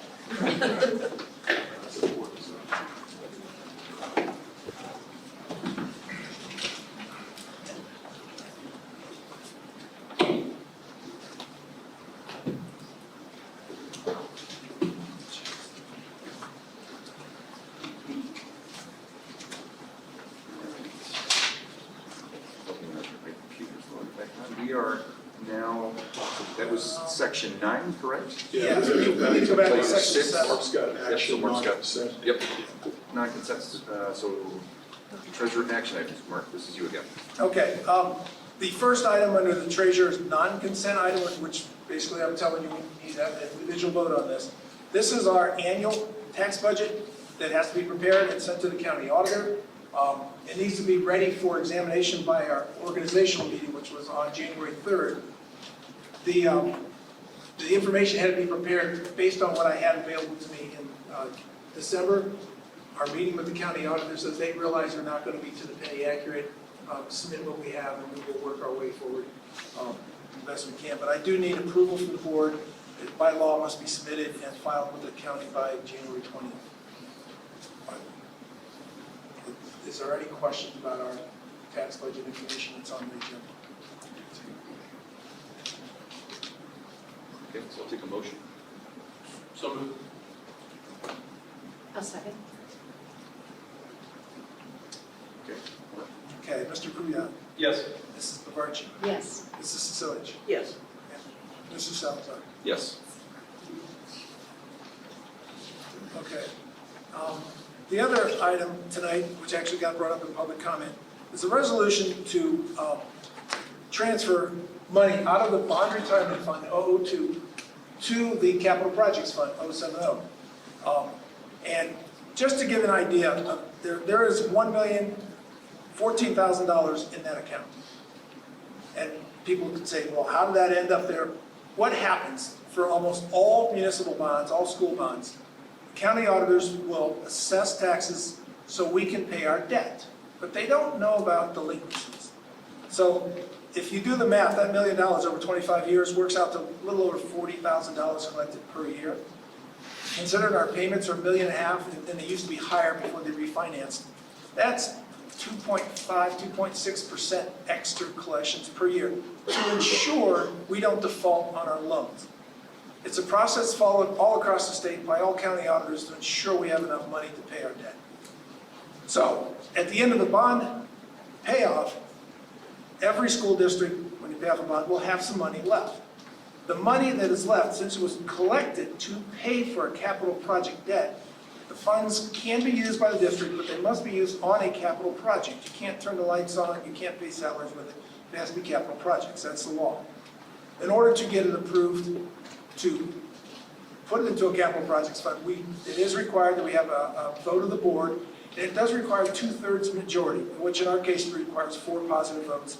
Also, it requires the county to approve this as well, county court system.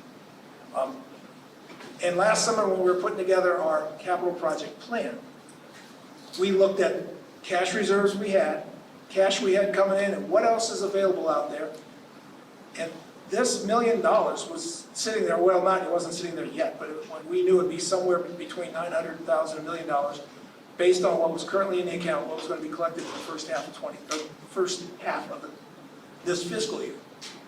We also looked at the PI money that's coming in, we looked at the sales tax money that's coming in, and also dollars that were sitting in those accounts, and the general revenue, general fund revenue. And all those different sources are what's going to help us get to our $40 million bucket of money to use along with a COPS loan of $23 million to fund our capital projects. So we have these dollars, they are allowed to be used by state law, and I just asked the board to consider approving the transfer of these funds from the 002 to the 070 Capital Projects Fund. Are there any questions? Yeah, what do we have in the capital projects funds? How much money do we have right now? The exact amount is 32,800,000 and some odd thousand, but I don't have it to the penny. We want to reach 40 million by the end of the year. We were accumulating interest throughout this year.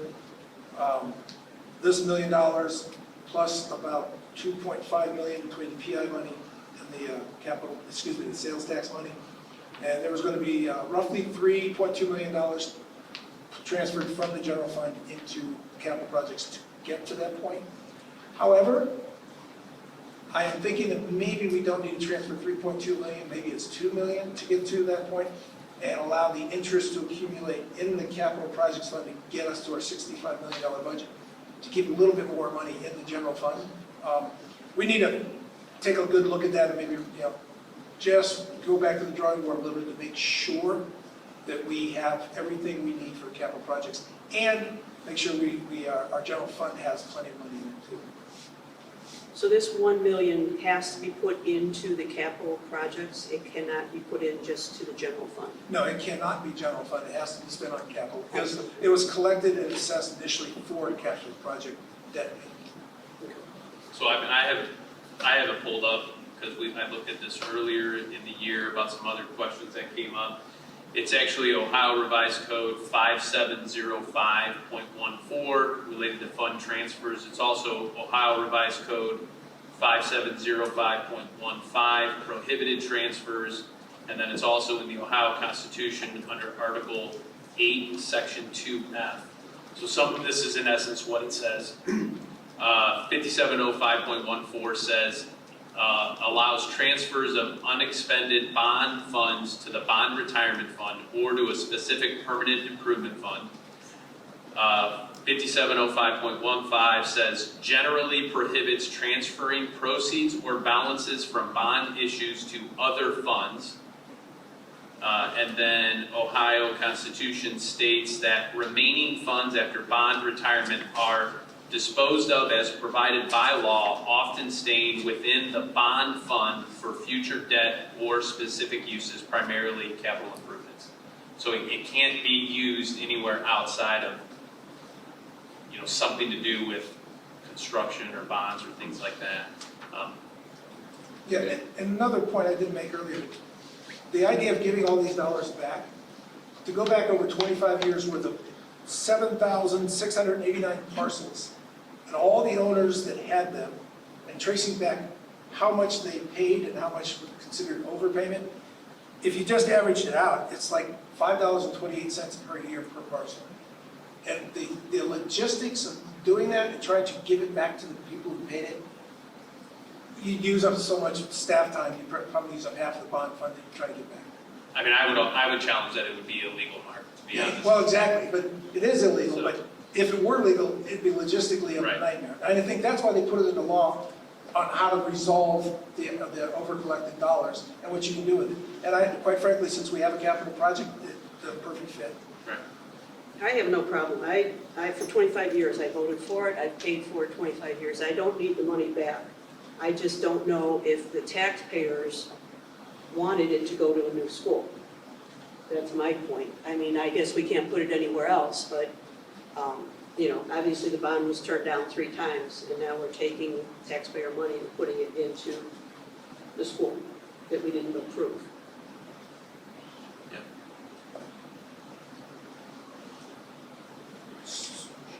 So I moved to transfer the funds into the 070 account as described by Ohio Revised Code and Ohio Constitution.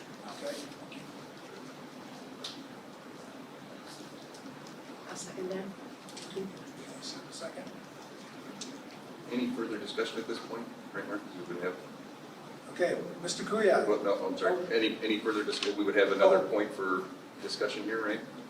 I think we've already had that. Discussed, you've made a move. We talked about it ahead of time, but we have a motion, we have a second. So there's an opportunity for further discussion if you want. Okay. Is there, I mean, as far as, I try to give all the information, all the details I have. Yep. Seth, thank you for having the actual legal Yeah. verbiage. This is a great use of funds. It has to be used on a capital project. For a capital project we really need to accomplish, I would love to, if the board could authorize this. I mean, I would just say to Kim's point, there's nothing else we can do with the money. I The board understand. can then have a discussion at future meetings on what we do with it. I mean, but there's no ultimate, I get there's no alternative. We also have refinanced this debt as well, right? Mark? Yeah, this debt was refinanced at least twice before. What we're paying for now is just, or what we have paid for was the final payment on, I think, the second refinance. Okay. So that also ultimately that saves some money as well, right, which helps. Refinancing cut costs. Okay. And then, just for reference, the next items, we got 32.8 in that 07 account. Okay. I know you were close to that. Oh. So, we got the roll. Yeah. Okay, Mr. Kuya, Yes. Mrs. Bavarchi, Yes. Mrs. Sisilich, Yes. and Mr. Salazar. Yes. I have two non-consent items. They're pretty standard for 8A, our December financial statements. And also, I have a certificate of records disposal form. Now that we approved this at an organizational meeting, there's several items that we would like to get set for disposal and shredding. Any questions on either of those items before we move on? Mark, the financial statements, anything at all looks pretty Oh, standard? No, there is one item, thank you for bringing that up. We did not get our medical bill in December for January, so there's a $400,000 lower expense for benefits that will double up in January, it should anyway. It paid two $400,000 bills in January, so there's ebb and flow of these kinds of things. But if you look at our expenses for benefits, they're much lower in December than what they should have been.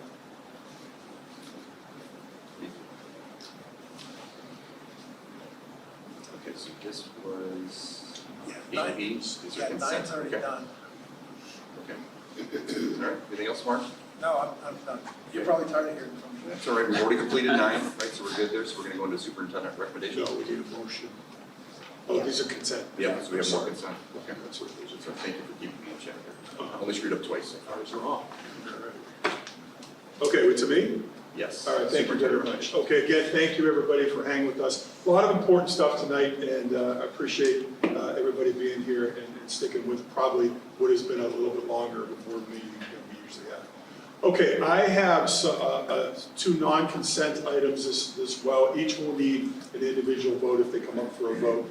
But before I get into those, I want to discuss transportation somewhat with the board and also with the community that's still here. And I know we're on video, so certainly the general community. First, I want to thank the parents, our students, our teachers, our staff, our administrators for their work really all year long, but primarily since mid-December through even today in trying to get our transportation, in particular our bus routes, working more efficiently. Renee is here. Thank you for all your work. Karen was here earlier, John, and really a whole lot of people trying to help out here. What happened to us recently here, sort of kind of after Thanksgiving and into mid-December, we had a number of personnel changes that were impacting our daily driver ability and availability. And what that path had us on was we were going to be out of compliance with state. We are not permitted by law to be out of compliance with the state expectations. And we were going down the road of having to cancel numerous routes. We can't do that, right? So we have to have a plan to attack that before we get out of compliance. So what we did was we rerouted the bus routes. Okay, now as we did that, we knew that we had to get back in compliance, but anytime you are changing and altering times, you are altering the times for the students, for the staff, for the parents. It's not something you do lightly, but we really had no choice because we didn't have enough drivers from a daily basis to supply the need and the want that we have in relation to transportation. The problem is the problem. We don't have enough drivers. Okay, let's not mix any other idea into this. We need more drivers. We need to retain our current drivers. We need to recruit and retain more drivers. So what have we done to address this, both short-term and long-term? Okay, obviously we adjusted the routes. On Monday we came back from Christmas. You know, the routes were tough. I mean, we were getting kids here later than we wanted them here. We were having kids here later than it wanted to be. We have kids on the buses much longer time than we're comfortable with, but it's gotten better every day. And I would give an example to almost like the beginning of the school year. When the bus routes are there for the beginning of the school year, in the first couple weeks of the school year, it is always a little bit of difficult to get things going where you want them to be. The experience we've had this week and today and yesterday has been very similar to the experience we have in August before Labor Day, getting things moving a little bit more efficiently. Okay, but we still don't have enough drivers. So we adjusted the routes. To keep our current drivers, we're once again asking for the ability to raise the bus driver hourly pay. I am working with the union leadership to take that request to them. That request will be given to the membership as early as this week because we want to retain our drivers and certainly pay is a way to do that. We continue looking for new drivers. We've been looking for new drivers for the 3.5 years that I've been here. We will always be looking for new drivers. We have new employees that are being hired tonight that will, hopefully, that will be able to offer some help in the afternoon very soon.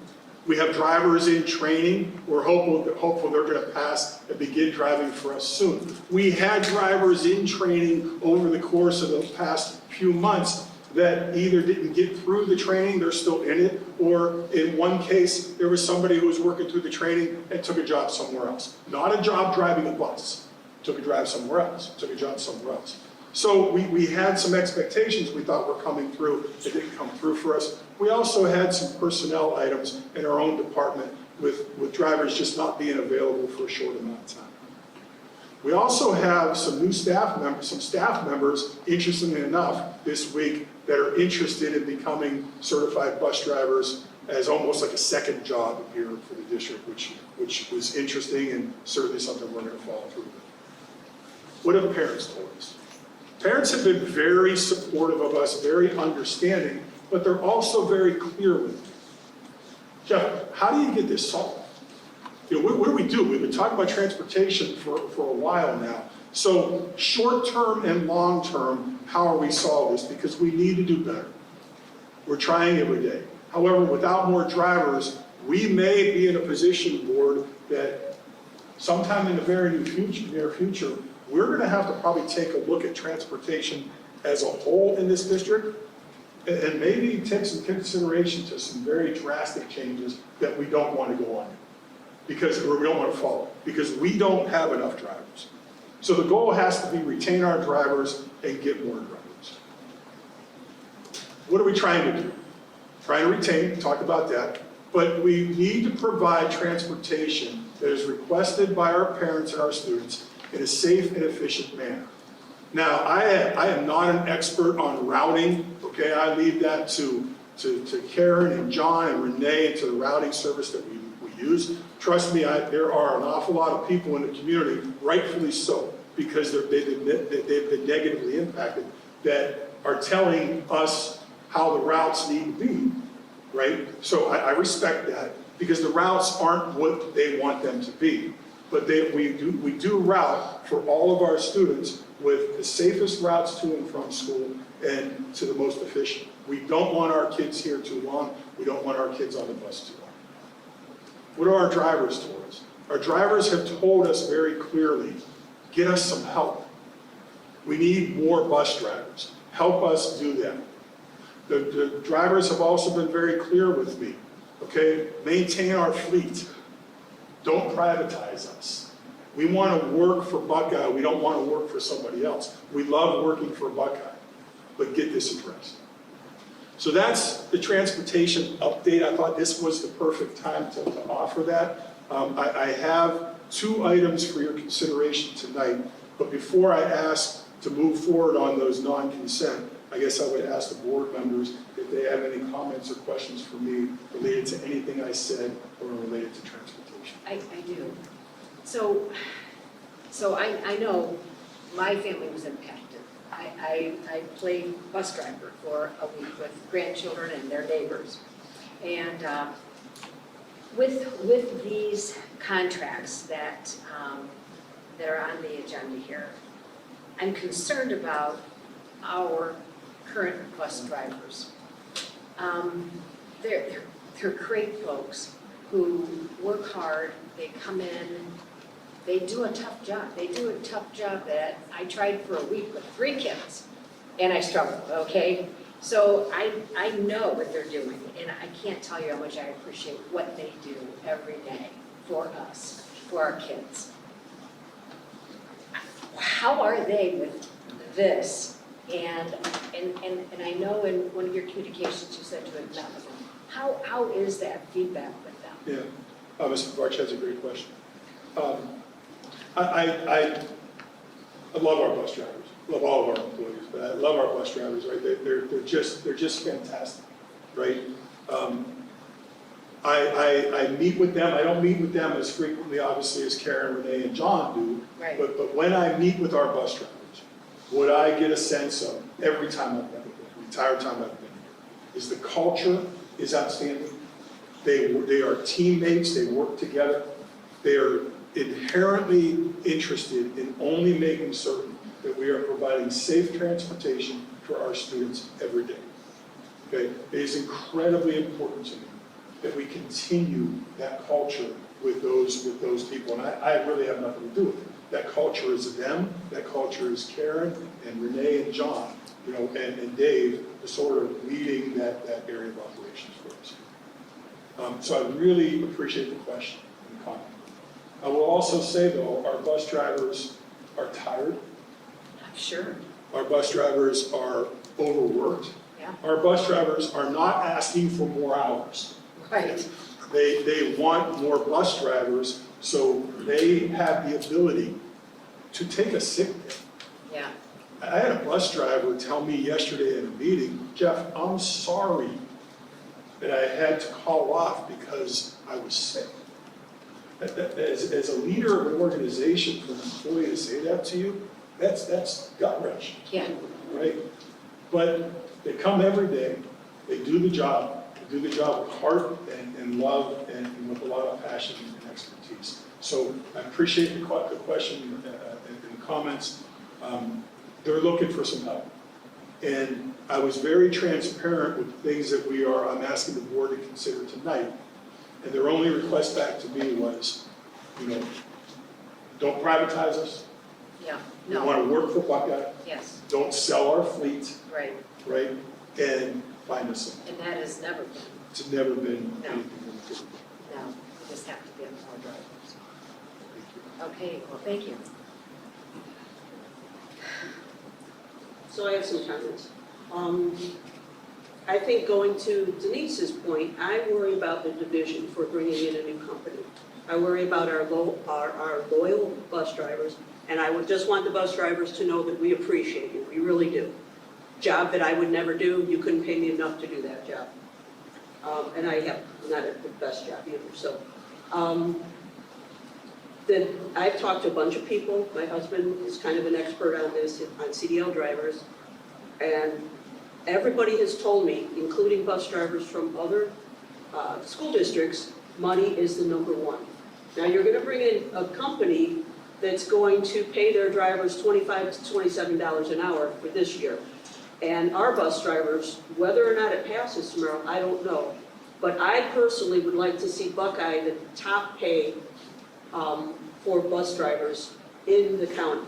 And that's how I have been told Medina does it. They don't cancel routes because they've always been the top paid, they've always had enough bus drivers. Obviously, this is an issue that's gone on more than long enough. And then if we brought in the other company, I'm not sure if we're voting for both of them tonight. I would hope we'd have separate votes, but I don't know. The Michigan company is going to actually advertise, from what I've read, on our website, in our schools, out on the street. They're going to have hiring events at Buckeye, which is what we can do.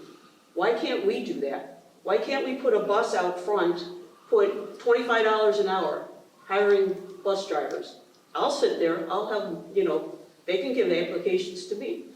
I think our focus needs to be pay these people what they deserve. Horrible job that they do so well. I mean, can you imagine going out at 5 o'clock in the morning, driving these streets? It's hard enough for me to get to the hospital, which is 15 minutes away.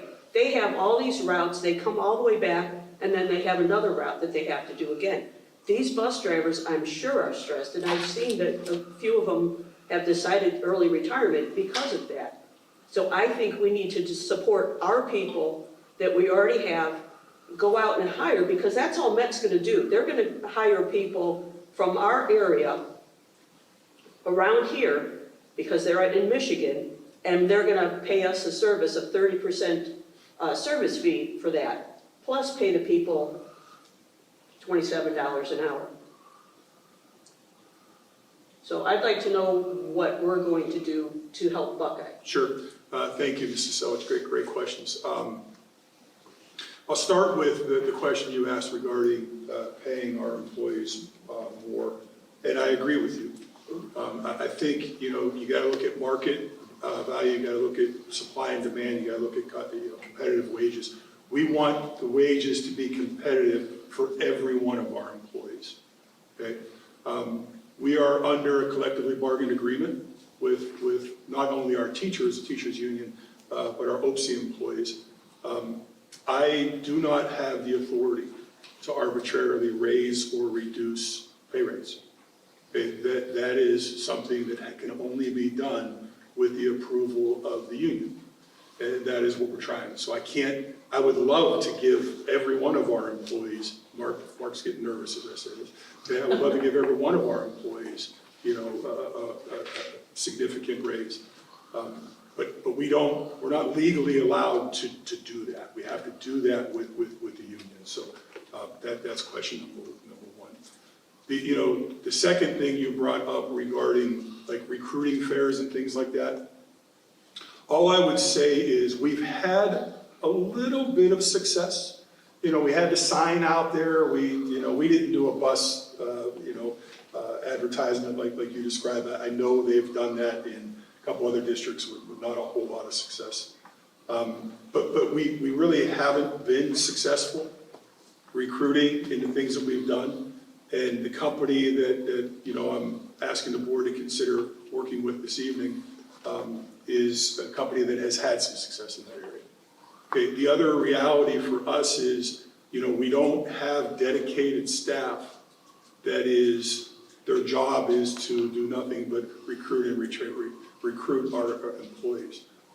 But your point's well taken. I mean, there are certainly measures we can take as a district to recruit more. I'm going to talk about one of the things we did when we get into the actual events. But we haven't had success in those things already. 2 suggestions. Number one, I think we owe it to our parents. There's no way that probably any of us can, at the 7 o'clock in the morning, try and find routes for their kids to get to school. All right, I think we're getting an F in that. And then number 2, we have the impact group. Why can't they do some marketing to hire go out there, put out signs, exactly what METS is going to do. Why can't the impact group do that? That's a marketing company for us. Well, I think the issue is Mets and the other company can be more successful because they have the ability to pay the drivers what the going rate is. They don't have to work underneath a union to do that. we've asked our union twice now to approve pay raises for our bus drivers, and it has not been approved. Once, Mr. Priot. Once. The second request is now. Maybe to interrupt you, but So the board has an obligation twofold to meet the needs of our staff and support them. But primarily, our job is to make sure kids get to school on time and get home safe. Right. And if the feeling of this community is we need to pay our bus drivers more to be able to meet that need, as a board, we are doing everything in our power to try to provide that to our bus drivers. We have to have the union's partnership to be able to then ask the impact group to go advertise to pay our drivers more. We're not legally allowed to pay our drivers more. It's out of the board's hand. Not necessarily, because now you're talking about, that was something that should have been done with contract negotiations last time. Buckeyes always And it was, been, but Buckeyes always been at the bottom level. They could have, obviously, that's put not more true. money into That's- it. yeah, I think we gotta be really careful about talking about collectively bargaining agreements in a public forum. I would say we don't do that. Okay. Maybe a couple comments here. It is 2 votes, Kim, so on each one, right? So we'll be voting for each case. I wasn't sure if there was 1 or 2. I agree with you as well. I think pay is important. And I know that we have been recruiting for quite some time, right? So the results have been spotty, be it online or having a bus. I know I've seen that as well. But ultimately, when it comes to where we are today, right, we can't ignore where we are, and we have to figure out that path forward. So. I have a few comments on Midwest, on METS. It's Midwest Education Transportation Services, just for the board's knowledge and the community's knowledge. So how did we come about, reaching out to METS? Okay, it was a company that Mr. Donnelly, myself, and Mr. Justice started working with in October, right? So this has not been something that we did yesterday or December 21st about, look, what can we do here? I view this as more of a long-term solution. Okay, here's what METS wants to do. METS wants to find drivers for us and have us employ them. METS doesn't want to be the permanent driver or permanent employer of our drivers. They want to turn them over to us. They are a bus driving hiring firm. That's what they are. Okay, we tried in the 2023-2024 school year. We tried with AB Staffing, if you remember. Yes. That is a local company. The owner of that company, his children go to school here at Buckeye. Right. Lives not far from we weren't successful with that. Through an incredible amount of effort from Adam and his company, we didn't find any success. Their goal is to recruit, train, and hire bus drivers with the goal for those bus drivers to become bus drivers for us. I view METS as more of a long-term solution. When we get into the next recommendation I have for you this evening, I think that's more short-term.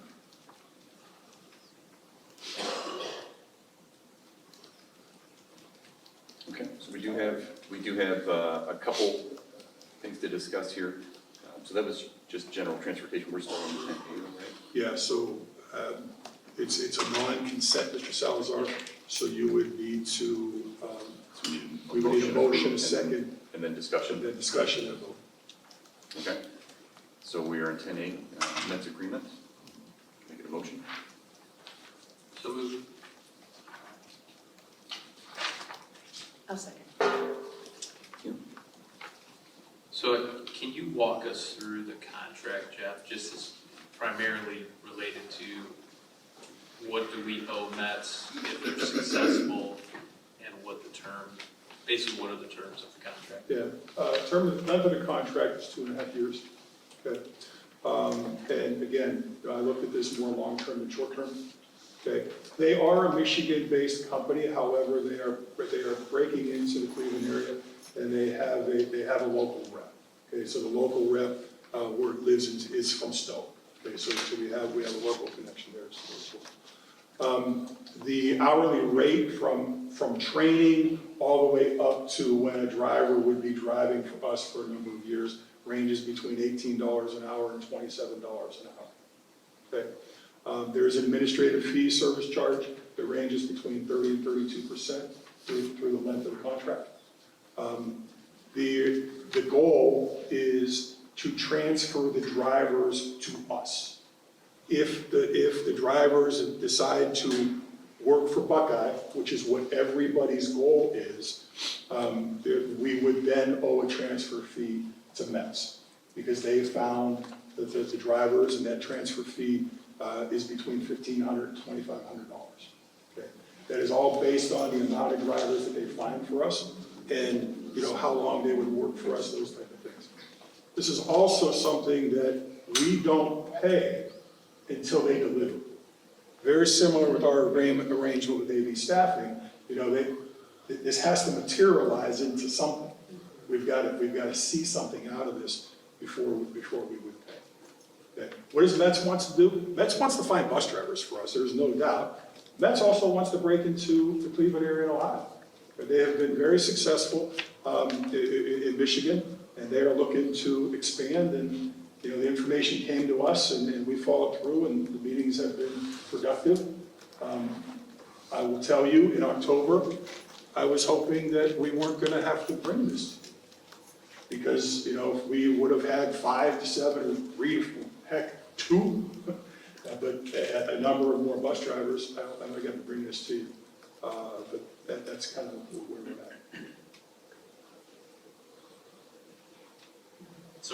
So just because I think it's important for everybody to understand, I'm in support of this.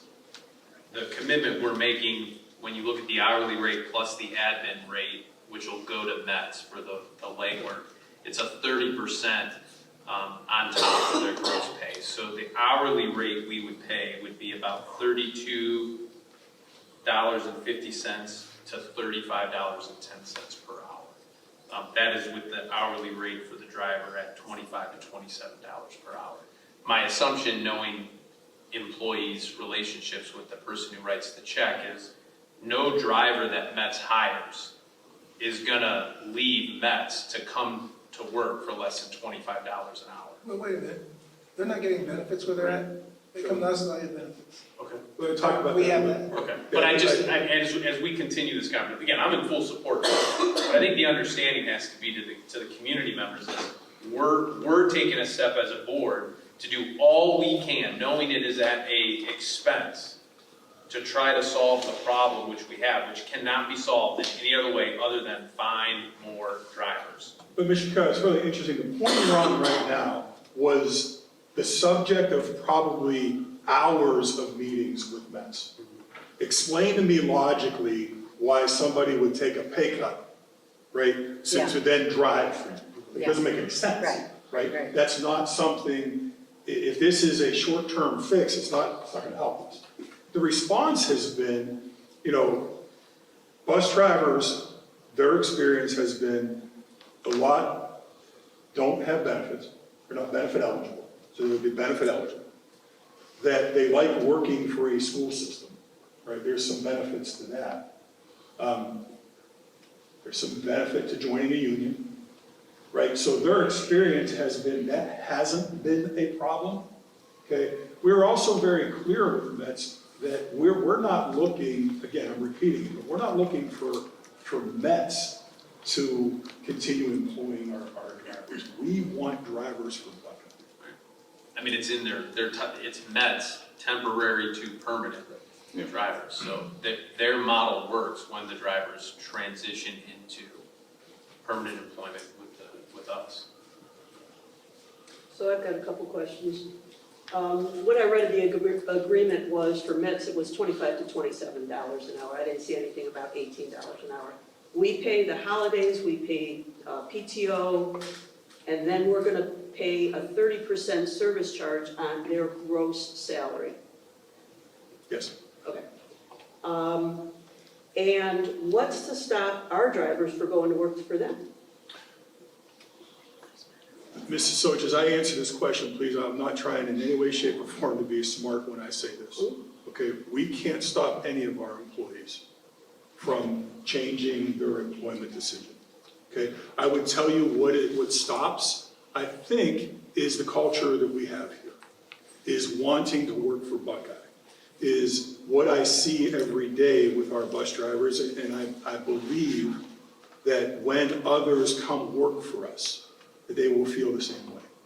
But to your point, we can't stop anybody from saying, hey, I don't want to do this, or I want to go somewhere else. So maybe you see this, I'm sorry to interrupt, but maybe at the hospital you see this as well, but in manufacturing, we have temporary services as well, and you don't typically see somebody go from full-time to temporary, because there's the benefits that usually they're looking for, right? All of us need health insurance or want health insurance, so I think that's, to your point, Mr. Stanton, I think that's a decision everybody's gonna have to make, that's usually preventing happening. I just think it's gonna cause a division with our drivers. When you're making $20 an hour, whatever they make, and you have people that come in and make $27, I just think it's a division. I just don't know why we would do that. But on top of that, my next question is we're gonna pay $1,500 to $2,500 for a fee if they wanna come work for us. How long do they work for Mets before they can come work for us? Yeah, it's 1 year, 2 year, and 3 year. Okay, so once they finish the training, they can become our drivers immediately. For Mets? Yeah. How long do they have to stay with Mets before, because you said they're transitioning into being Buckeye employees, is that correct? Yeah, I don't believe there is anything limiting when they would become our drivers. And then we would just pay a fee, we would pay basically. Yeah, we would go, I mean, the idea here is training, get them working here, and then get them working for us. Maybe a few more thoughts as you think about this, and I've read through this as well, right? We obviously need drivers. We need drivers now. The recruiting, again, I appreciate the effort over the years, but it's been spotty. We've taken a couple steps forward and more steps back, which is how we got there. The METS program, this seems to be, to your point, as you've mentioned, Mr. Stanton, it's a midterm to long-term solution that helps us out. But we also have set this up from a contingency standpoint that we only pay for what we use. So it appears it's a multi-phase approach, right? This doesn't prevent us from continuing to recruit and look at our current driver staff and how we can continue to retain them and make changes.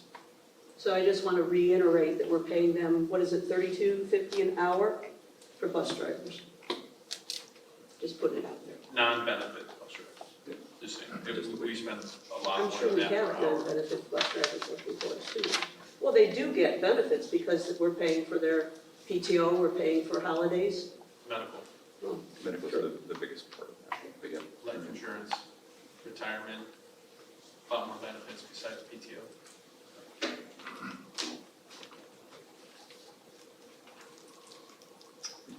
Any other thoughts or comments? Yep. You have a motion in a second. We have a motion in a second. So, Mr. Dowling, ready for the roll? Yep. Okay, Mr. Kuya? Yes. One second, I'm gonna focus my eyes. Mrs. Bavarchi? Yes. And Mrs. Silic? No. And Mr. Salazar? Yes. Thank you. Okay, next thing is also a non-consent agenda item. I'm going to put this in a category of more short-term, okay?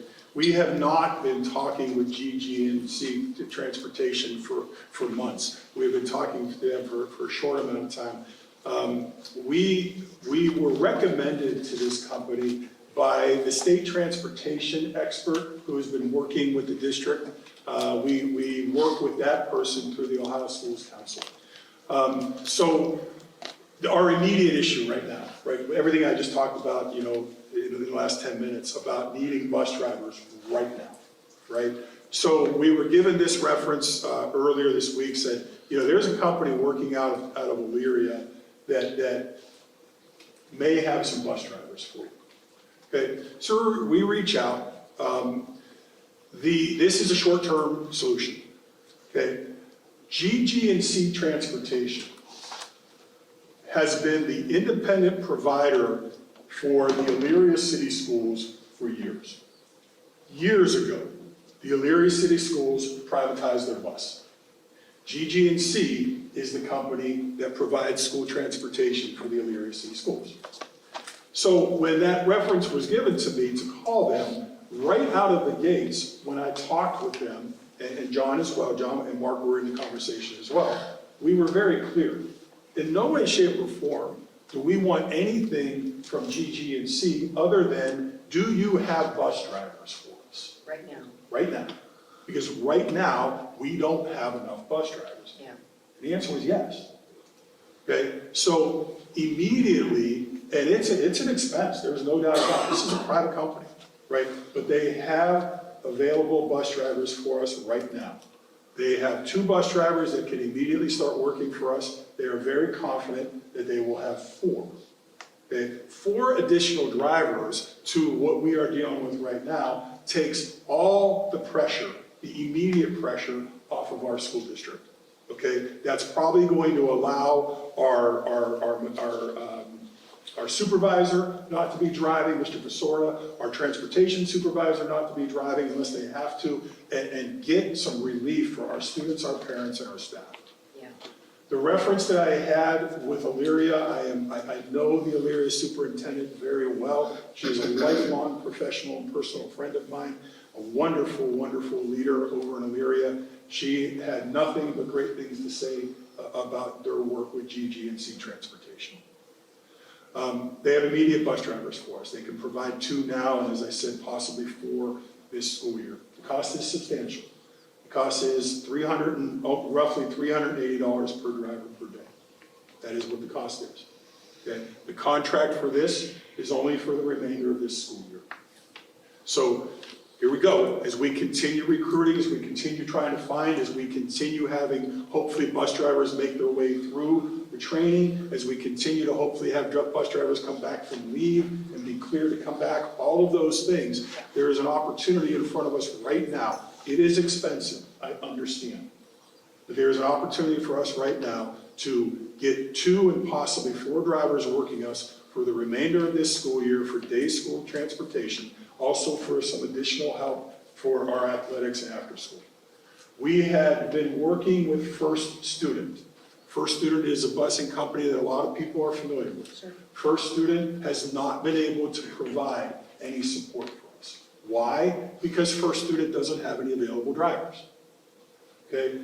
I reached out to GG&C, the references were good, it's incredibly expensive. The fact that I firmly believe we have an immediate issue right now we need to solve. I've got parents rightfully saying, Jeff, get this solved now. I have staff saying, we got to get this solved. Everybody, we've got an opportunity to immediately solve some of our issues for right now. So that is my summary on where we're at with GG&C Transportation. And we don't pay unless we need the drivers, right? Yes, this Mr. is a set Kuya, fee. but the difference is we need their drivers. No, I understand So- that, but if in a month from now, if we only need 1 of their drivers, it just reduces down to 378 of them. Okay, again, I'm not trying to be a smarty. I would love that problem, okay? But I don't anticipate that's going to I be something. understand, but we're not locked, I guess what I'm trying to establish here is, we're not locked into hiring 4 of these drivers. If we were to hire 4 drivers for the next 15 weeks, it's at a cost of $121,600 for 15 weeks for 4 drivers. So it lights a fire under us to get out of this agreement as quickly as we can by hiring more drivers. To Kim's point, we'll set up a picnic table with a sign out front that says we're hiring drivers to see if anybody applies. But in the meantime, this will help solve the problem. Yes.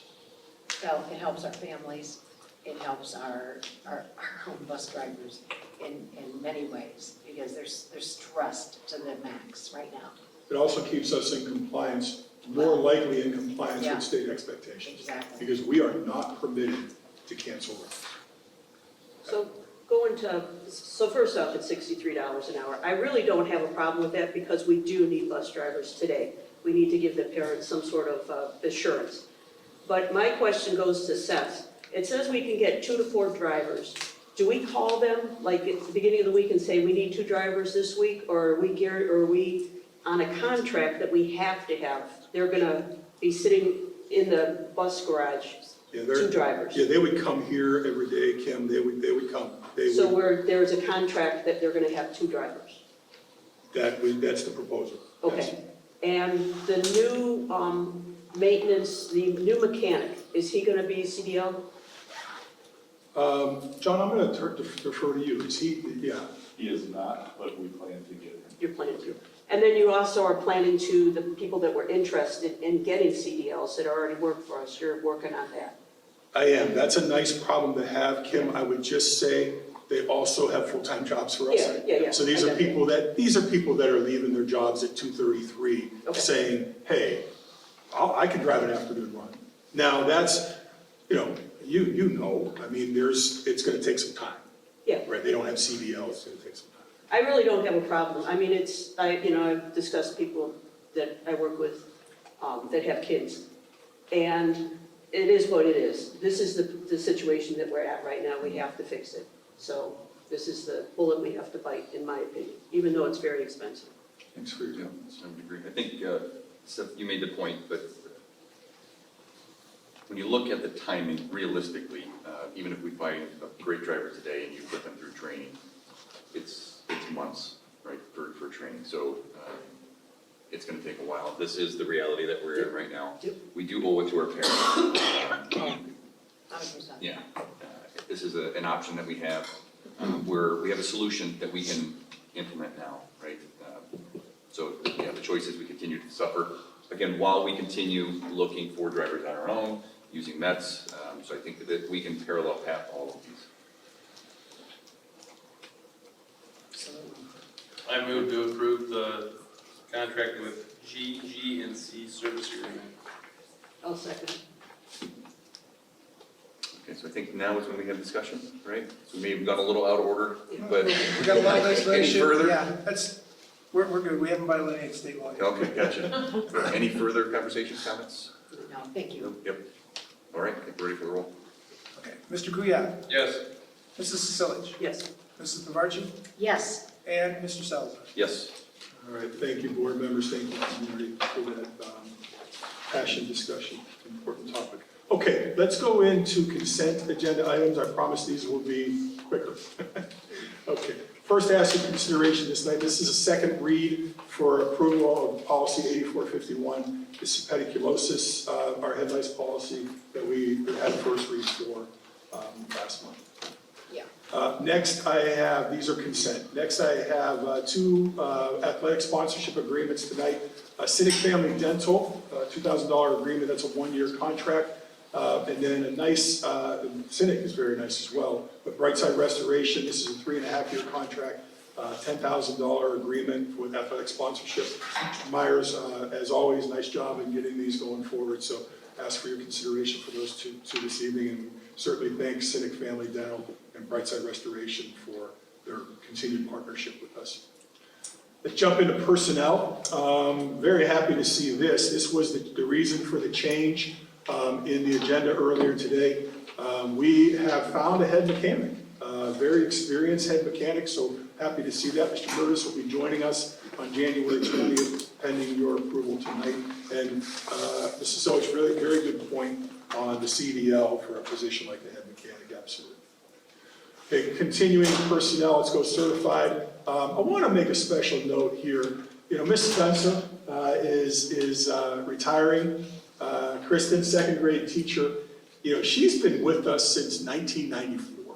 Okay, that says something. So she's not retiring till the end of the year. We'll ask for your action tonight. If you ever walk into Kristen's room, and most of you know her better than I do, but she's a Disney fan. Oh, yeah. Right, and she's got that sign in her room. I hope I don't screw it up. I'm doing it off memory, but something like, "Welcome to the most not magical place, but magical classroom on earth." Yeah. Something like that. It's really cool every time I see it. So congratulations to Kristen, and you know she'll be with us the remainder of the year, but retiring, and thank her for all of her work. Also, we have a resignation. Ms. Venadia was our new district prevention coordinator. She has chosen to take another job in the mental health field that she felt was something, an opportunity she had to go for. So sad to see Leah leave. She's been a good employee for us for a short amount of time, but she's asking for her resignation as of January 16th. We've got some FMLAs in there for your consideration for this evening. Some people either coming back or going out. List of subs for the Medina County ESC as always. Let's move over to classified. We have two resignations there as well. Unfortunately, these are both bus drivers. Ms. Geyer has decided to resign, as has Ms. Porter. as you see their effective dates there. We're going to bring Ms. Geyer up again here in a little bit, so you see the resignations there in transportation. New hires, we have an opportunity to hire an intermediate paraprofessional monitor. Thank you, Mr. Williston, for walking through that opening. We're also excited about Mr. Drago, who is coming. Mr. Drago is a cleaner for us, or will be, and an added bonus, Mr. Drago is also a bus driver. Okay, so Mr. Drago will be able to run some afternoon runs for us. He will not be able, with his other job with us, will not be able to help in the morning, but pretty quickly when Fred starts driving for us, he is aware of this. He will help us out in the afternoon. So that was a nice bonus for us. You see a return of a medical leave of absence for Ms. Geyer before she resigned. That's after our last board meeting, so we had to mark that as well. And Ms. Markley is moving from district grounds and cleaner to a second shift primary custodian, or custodian up at the primary school, effective as of January 1st. Bus drivers, you noticed that on there that I had Mr. Drago on there. I just talked about that. Ms. Geyer, although she has resigned as a day driver for us, she still is interested in sub-driving for us. And Angie takes a lot of our athletic trips and our weekend trips, so of course, we will certainly, if she wants to keep working for us in that capacity, we will certainly ask her to do that. And then you see another sub-driver there, Ms. Morello. From an athletic perspective, spring's not too far away. You see some baseball, softball, and track coaches there as per the recommendations of Mr. Myers. Mr. Stanton, you passed over item 1. What did I miss there, Mark? Wrestling tournament, ticket takers. Oh, I did, Mark, thank you, yes. I'm sorry, I looked right over it. So yeah, ticket taker wrestling tournament, that's gonna be at $15 an hour, effective, effective back to November 1st, 2025. Just understand, generally they work 3 hours at a time, but once in a while, because of situations, they work a little extra, so they asked to make it an hourly rate. All right, thank you, Mark. Good catch. Okay, we have a number of donations this evening for your consideration. A $350 anonymous donation to Key Club, a $1,420 anonymous donation to the High School Sunshine Fund. Just an awareness for all of you. You probably know this, but Sunshine Funds generally are the funds that all principals will have. We have one in the board office for, flowers, if there's a death in a family of an employee, birth of a baby, those type of things, right? This is a really nice donation to the High School Sunshine Fund. It's an anonymous donation. But I'll be honest, I don't know in my entire life I've ever seen a sunshine donation like that high. So good for Mr. Snook and his staff. We have an anonymous donation of school supplies for the elementary school, another anonymous donation for the high school student advisory panel. And then finally, one that's not anonymous, the Valley City Fire Department, who are great partners with us, $500 for the holiday meals, ham, turkey, eggs for the high school. Those are our donations, and that's going to end my recommendations for your consideration, Mr. Salazar. Okay, so that comes to the end of it. So we have the approval. Can I get a motion for the approval of the consent agenda, which would be items 8A and B, and then 11A through D? Can we discuss, or do we have to approve, or do we have to do that first? You should take a motion first and a second, and then discuss, Kim, if that's okay. Thank you, Jeff. So moved. I'll second. Now we're good. Any discussion? I just have a question on the athletic stuff. That didn't ever happen when I was on the board before. Where does the money go? The athletic sponsorship?